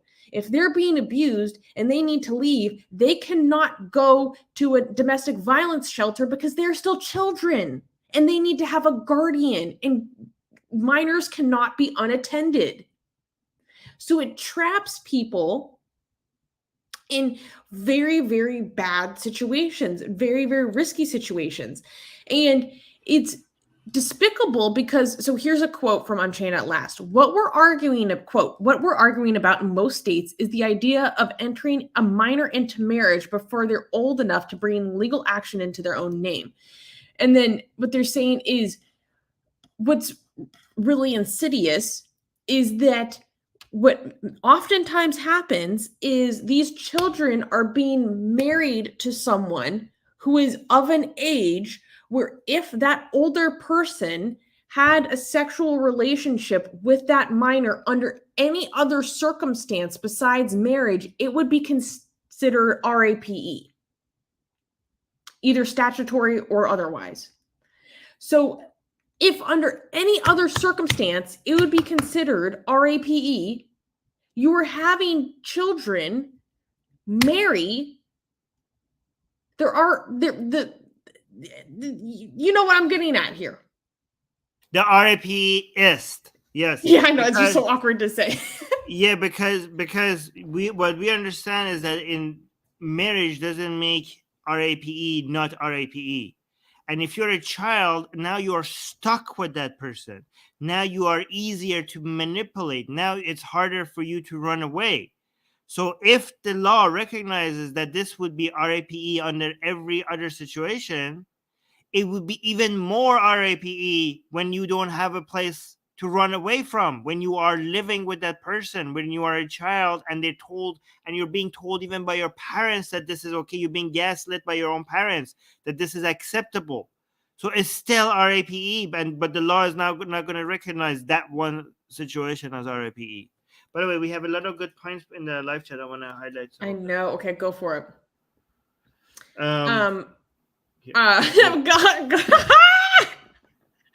Qasim is saying, Mark Barr, those 8 states.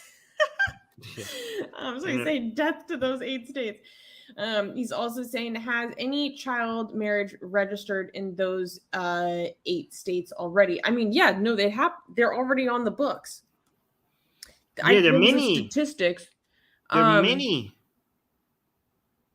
Yeah.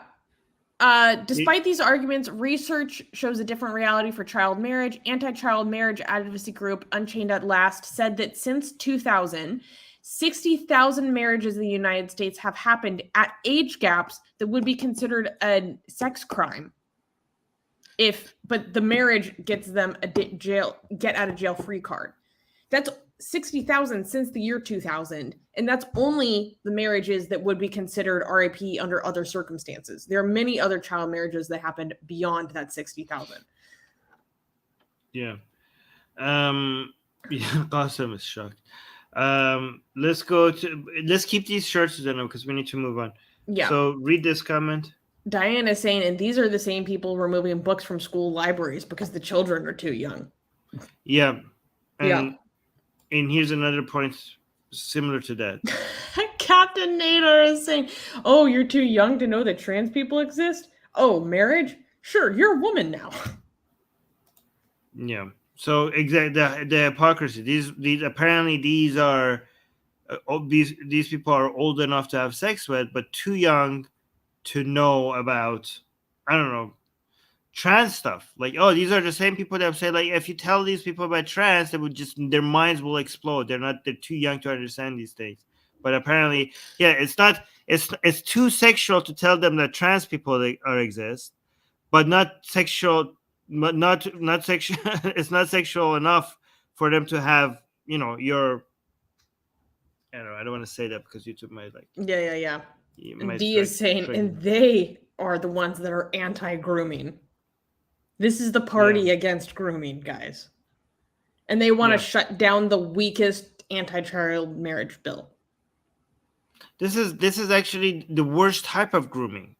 Grooming that has been legitimized by the state, that has been endorsed by your parents.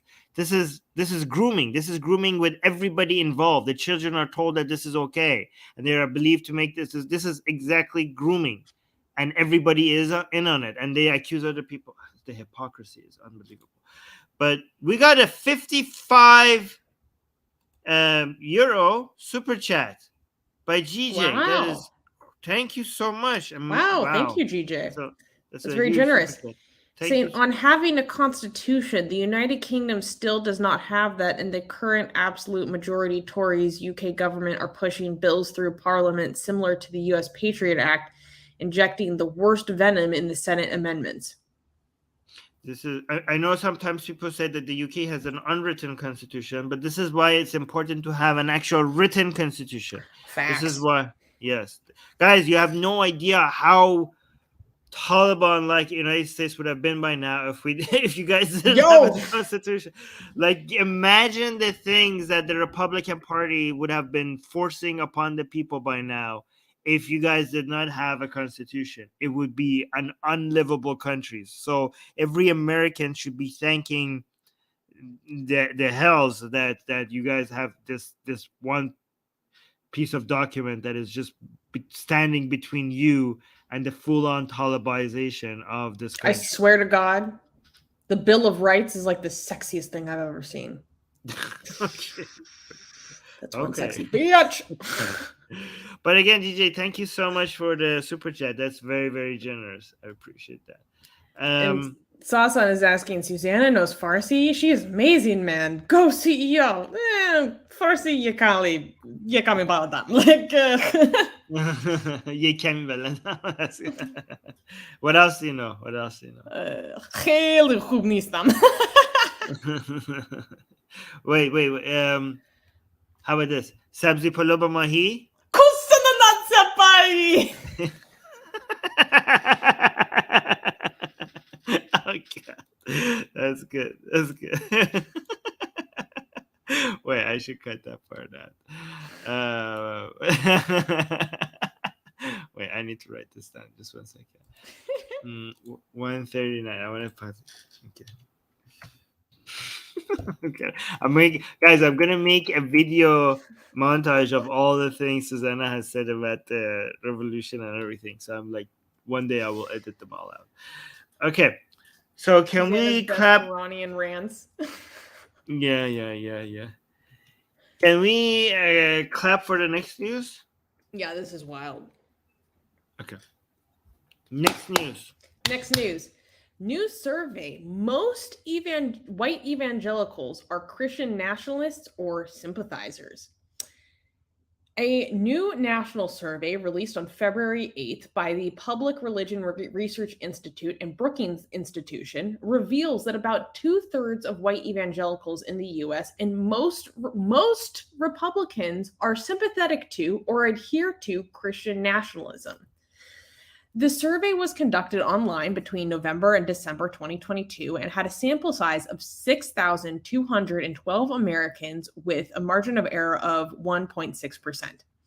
It shows that 10% of all Americans are avowed Christian nationalists, while 19% sympathize with the core tenets of the ideology. White evangelicals are more likely to be Christian nationalists than Black or Hispanic evangelicals. The survey shows that 21% of Republicans are avowed Christian nationalists, while 33% sympathize with the ideology, meaning that most Republicans show a degree of support for the doctrine. Concerning religious practice, Americans who attend religious services are at least once a week or more are more likely to support or sympathize with Christian nationalism than those who seldom or never attend religious services. All right, you have it. Let's go through this fast. We have a surprise Pikachu face. That's funny. Let's just go through this fast because I want to get to the next news. But yeah. So this, there is so much to unpack in this report, and people might be asking about the credibility of it. The Public Religion Research Institute and the Brookings institutions are both very, very, very, very credible institutions and research outlets. So I wouldn't be too worried about the credibility. And it's also important to note that so far, this is the largest study ever conducted examining the attitude of Christian nationalism in America. So this is very, very important. And in this is just one figure out of a very, very lengthy report that examined many different questions. But it gives you the overall summary. And here you can see that out of all the groups, white evangelical Protestants have a very high degree of support for Christian nationalism.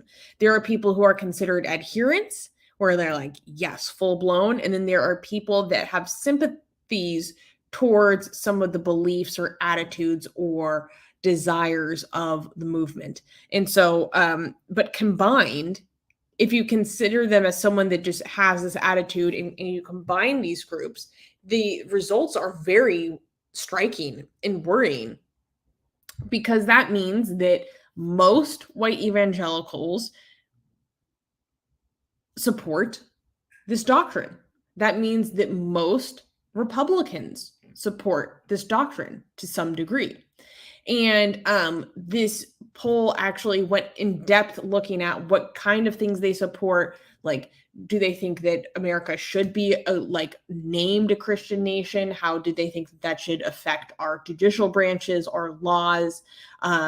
Do they think that America should be majority Christian? How do they feel about other minorities? They also looked at how attitudes towards Muslims in particular. And no surprise, if you are more likely to be a Christian nationalist, you're also more likely to hold negative attitudes towards religious minorities and Muslims in particular.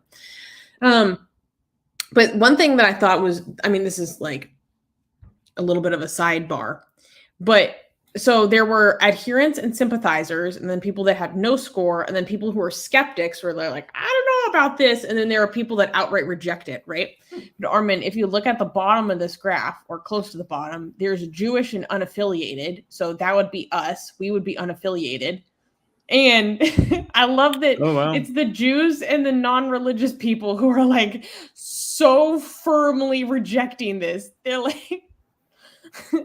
on both, it's like 92% skeptic, like, I don't know about this, or like full-blown, oh, hell no. How was the question asked exactly? The specific question that gave rise to this graph, I'm not 100% sure. I believe that this is kind of a, like, they ask that person a range of questions, and then they get an overall score that gives rise to being put into any of these categories. Interesting.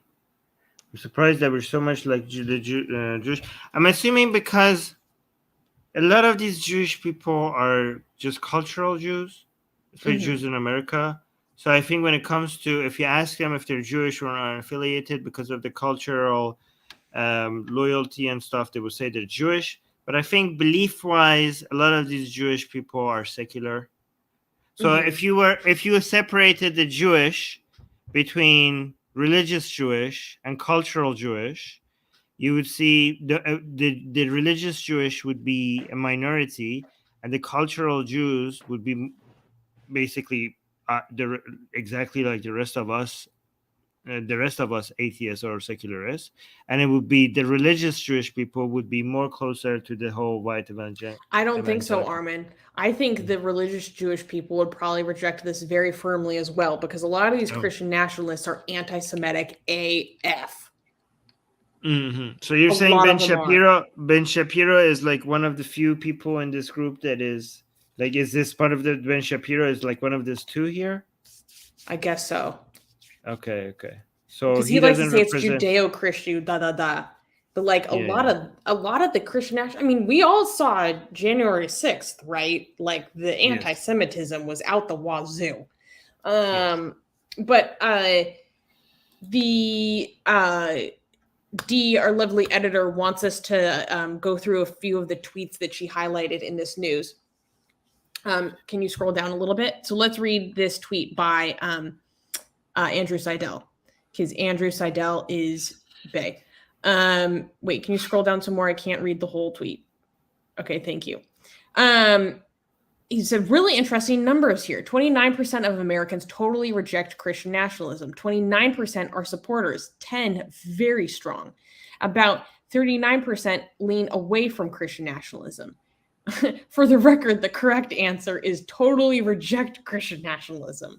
And this is really concerning that overall 29% of Americans support Christian nationalism. That means that over a quarter of the country supports Christian nationalism, and that's freaking terrifying. That is crazy. More than 25%, more than a quarter, like almost one third of Americans think like Christian nationalism. That sounds great. What the hell is happening? This is crazy. It's being reduced, or is it increasing? I think it's being reduced. Hopefully, yeah. Based on the trend is downwards, I think. Yes, but the people who do hold it are getting more extreme. It's a vertical growth rather than a horizontal growth, I think you would call it. Right. Let's go to some good news. Oh, yes. Okay, Sri Lanka needs some good news. This is great. So we can clap. Yay!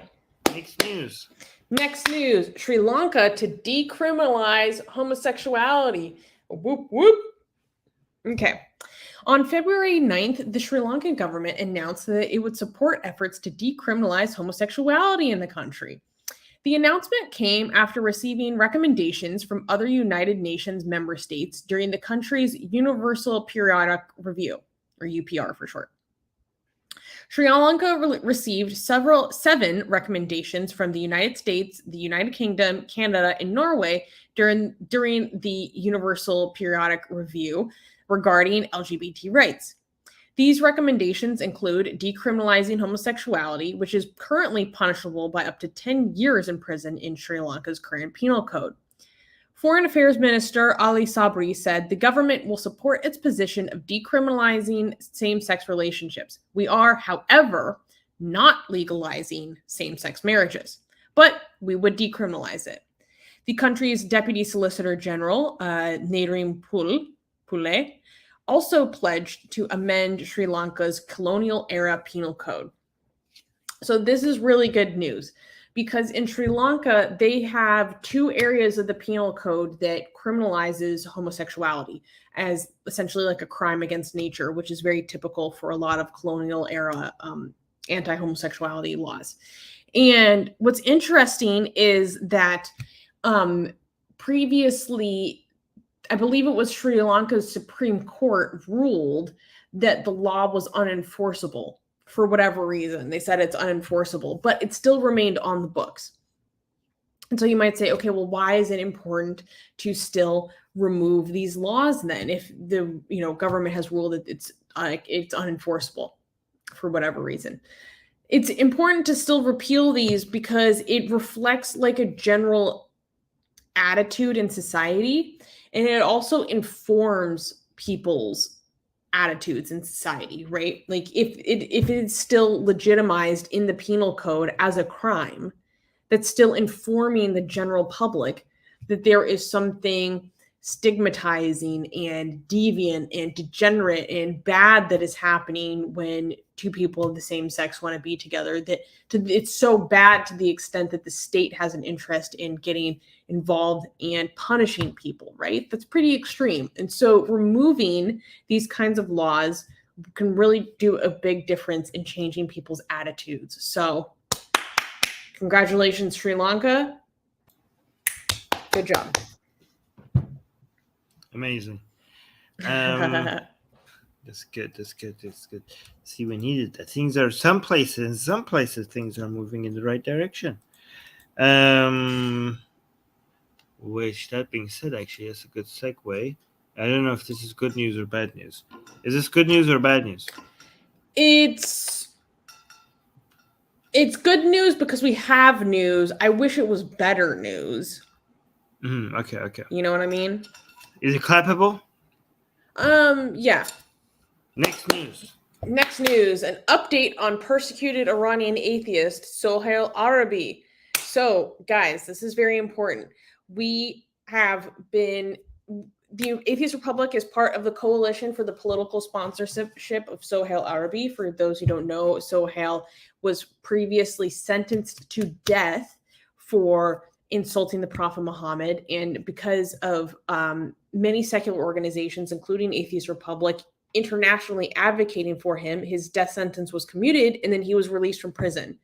And then recently, at the very beginning of the year, January 2nd, he was violently arrested by Iranian security forces and got sent back to prison.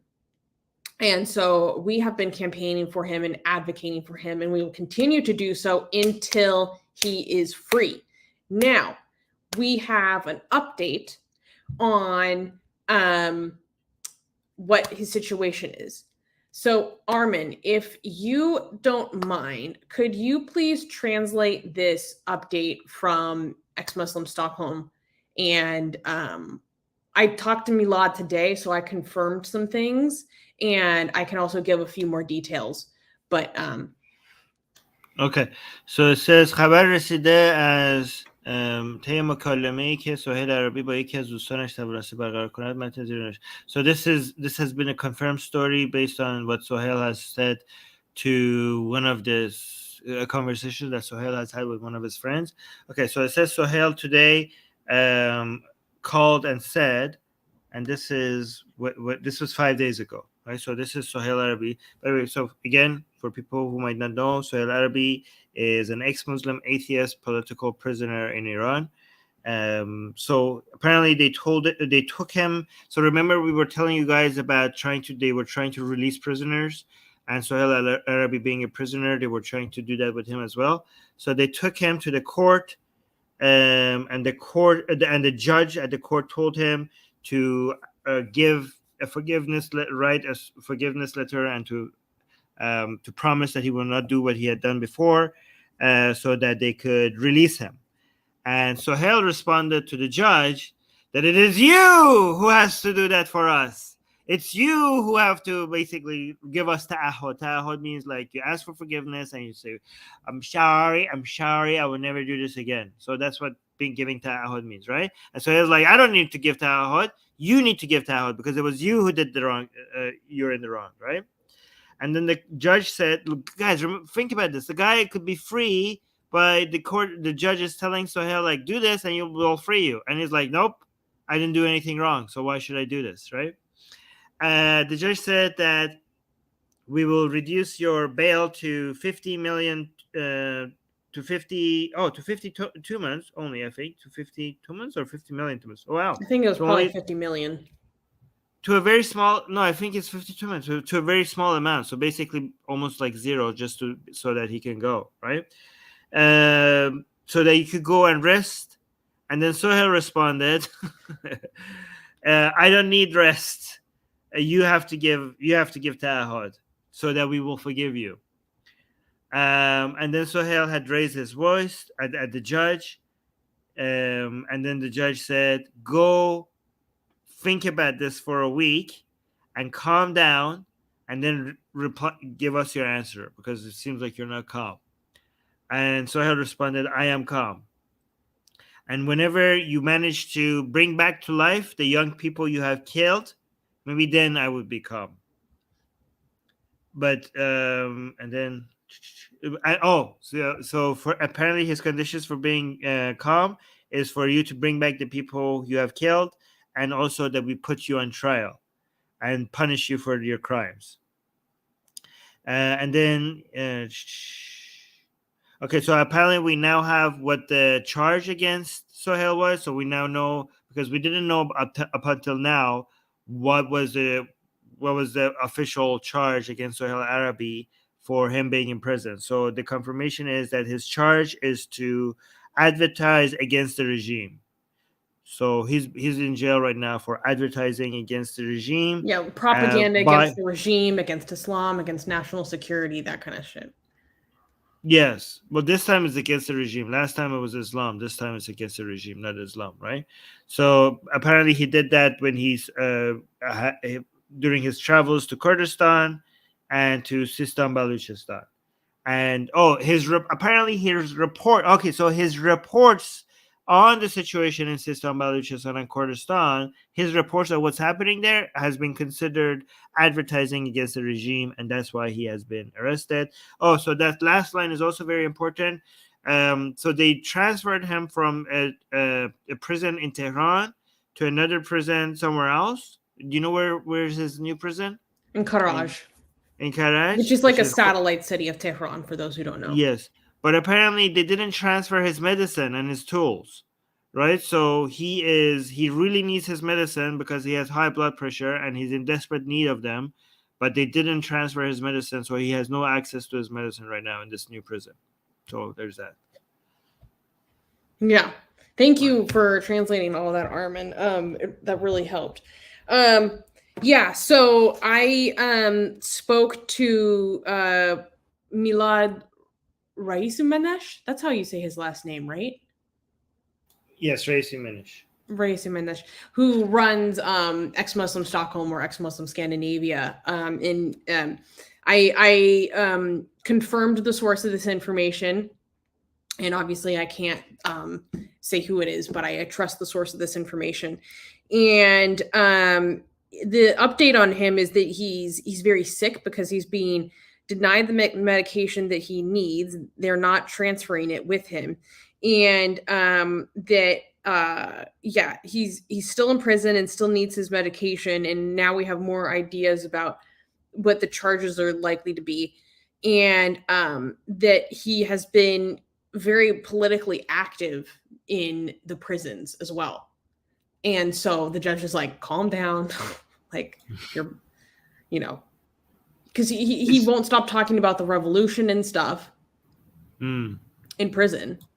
And he just refuses. Like, this is, if anyone has ever spoken to Sohail or had an interaction with him, like, his conviction is so strong. Like, he refuses to back down on anything. And he's very, very, very strong conviction. And he's like, no, I'm not going to go out the easy way. I'm going to sit here and do this and see it through. Like, that's the impression I always got from him. I think this is just another reflection of that. And so unfortunately, it is likely that he is going to continue to face charges, that he could still face trial. He was not released. He was not part of the people being released in these general amnesties.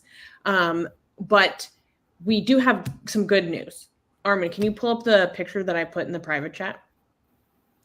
And the good news is that a few weeks ago, about a week and a half ago, if I remember correctly, Sohail's mother, Farangis Mazlum, was released from prison.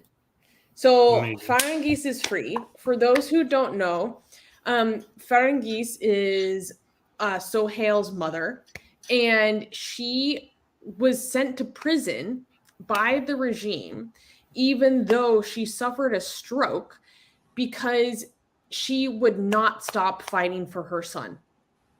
Her crime is that she would not stop advocating for her son, that she was making too much noise, that she was talking to reporters, that she wouldn't shut up. And so she was charged, if my memory serves me correctly, with propaganda against the regime was one of the charges. And she was sentenced to about 16 to 18 months in prison, I believe. And she was released recently. So this is wonderful news. And it's great that she's been released. She can receive the medical care that she needs. And I really wish that they were released together, because when Sohail was released from prison, his mother was in prison. And now she's released and he's back in prison. So they don't see each other. When Sohail was free, he didn't have access to her mom, and now her mom is free and he still doesn't have access. They just don't get to be with each other. God damn it. And I think, like, Farangis has become like a woman's rights activist. She's become a prisoner rights activist. There was a really sweet interview that Sohail did for Iran Wire talking about his mom and talking about how she's transformed into like this strong woman that fights for other people, and like they bond over their love for like Emma Goldman, who's like an anarchist writer and stuff. And I think of there's an old video from a few years ago where for Nowruz, Farangis went outside the gates of Evin prison where Sohail was incarcerated, and she made a half scene in front of the prison for Sohail on Nowruz because they couldn't celebrate it together. Like, my heart, it just breaks. So we are really happy to hear about her release and are definitely celebrating. So that's the good news this week. Yeah, I want to highlight this comment because so one night he didn't say, my country, you mean the United States, right, helped install this government because of oil, and I am embarrassed and ashamed of it. Okay, I don't, I mean, United States did have a role, but the responsibility of this are the Iranian people. Okay, let's make sure that we give the agency and the blame where it's deserved. Okay, the Iranian people who did the revolution in 1979, they chose this. This was not forced by them by United States. Okay, the United States wouldn't have done this if this was not the will of the people of Iran. The Iranian people are suffering because they made a mistake. This is not mainly the fault of the government of the United States. Made some mistakes here, but they did not install this government. The shame, and by the way, even if they did, the American, I don't understand how you could be embarrassed about something you have no role in. That's ridiculous. But the shame and the embarrassment is for the Iranian people who are in the streets doing a revolution against a government that needed reform but not toppling. That's where the blame should lie. The Iranian people who did the revolution. Let's make sure that we don't misdirect where the blame is.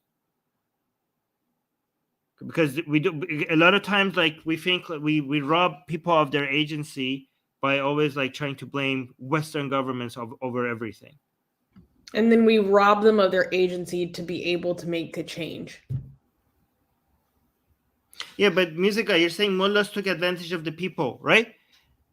It was also the other way around. The people, the mullahs didn't even think about being in government. The mullahs couldn't even imagine being in the government. It was the people who pushed them there.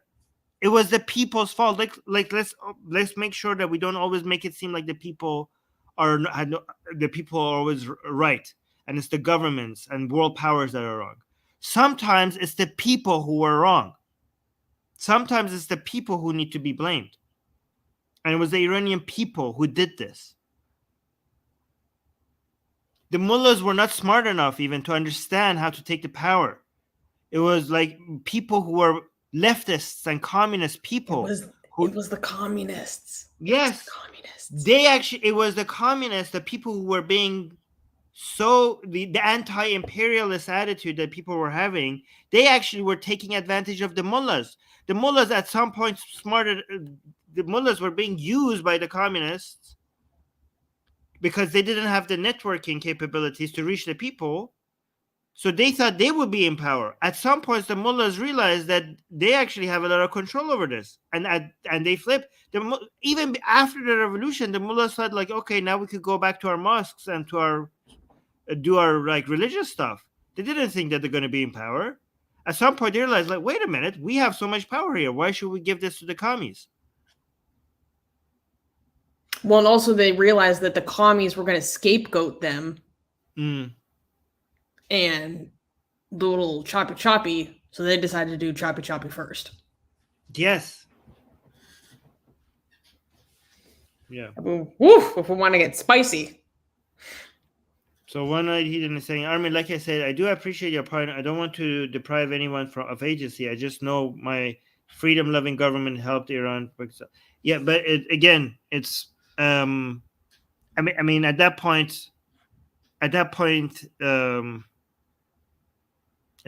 like I could see why they would be they would make that mistake. It was an age of revolution, and it seemed so apparent that this is what the Iranian people want. Technically, what the United States was doing was giving in to the demand of the people of Iran. So again, the blame is on the Iranian people. Oh, wow. Pakistani Patriot Force is saying, I'm turning 21 in a few weeks and becoming more wise. This channel has made me wise. Wow. Wow, we're getting a lot of compliments. Wow. Well, hey, Pakistani Patriot Force, come back in a few weeks and we can tell you happy birthday.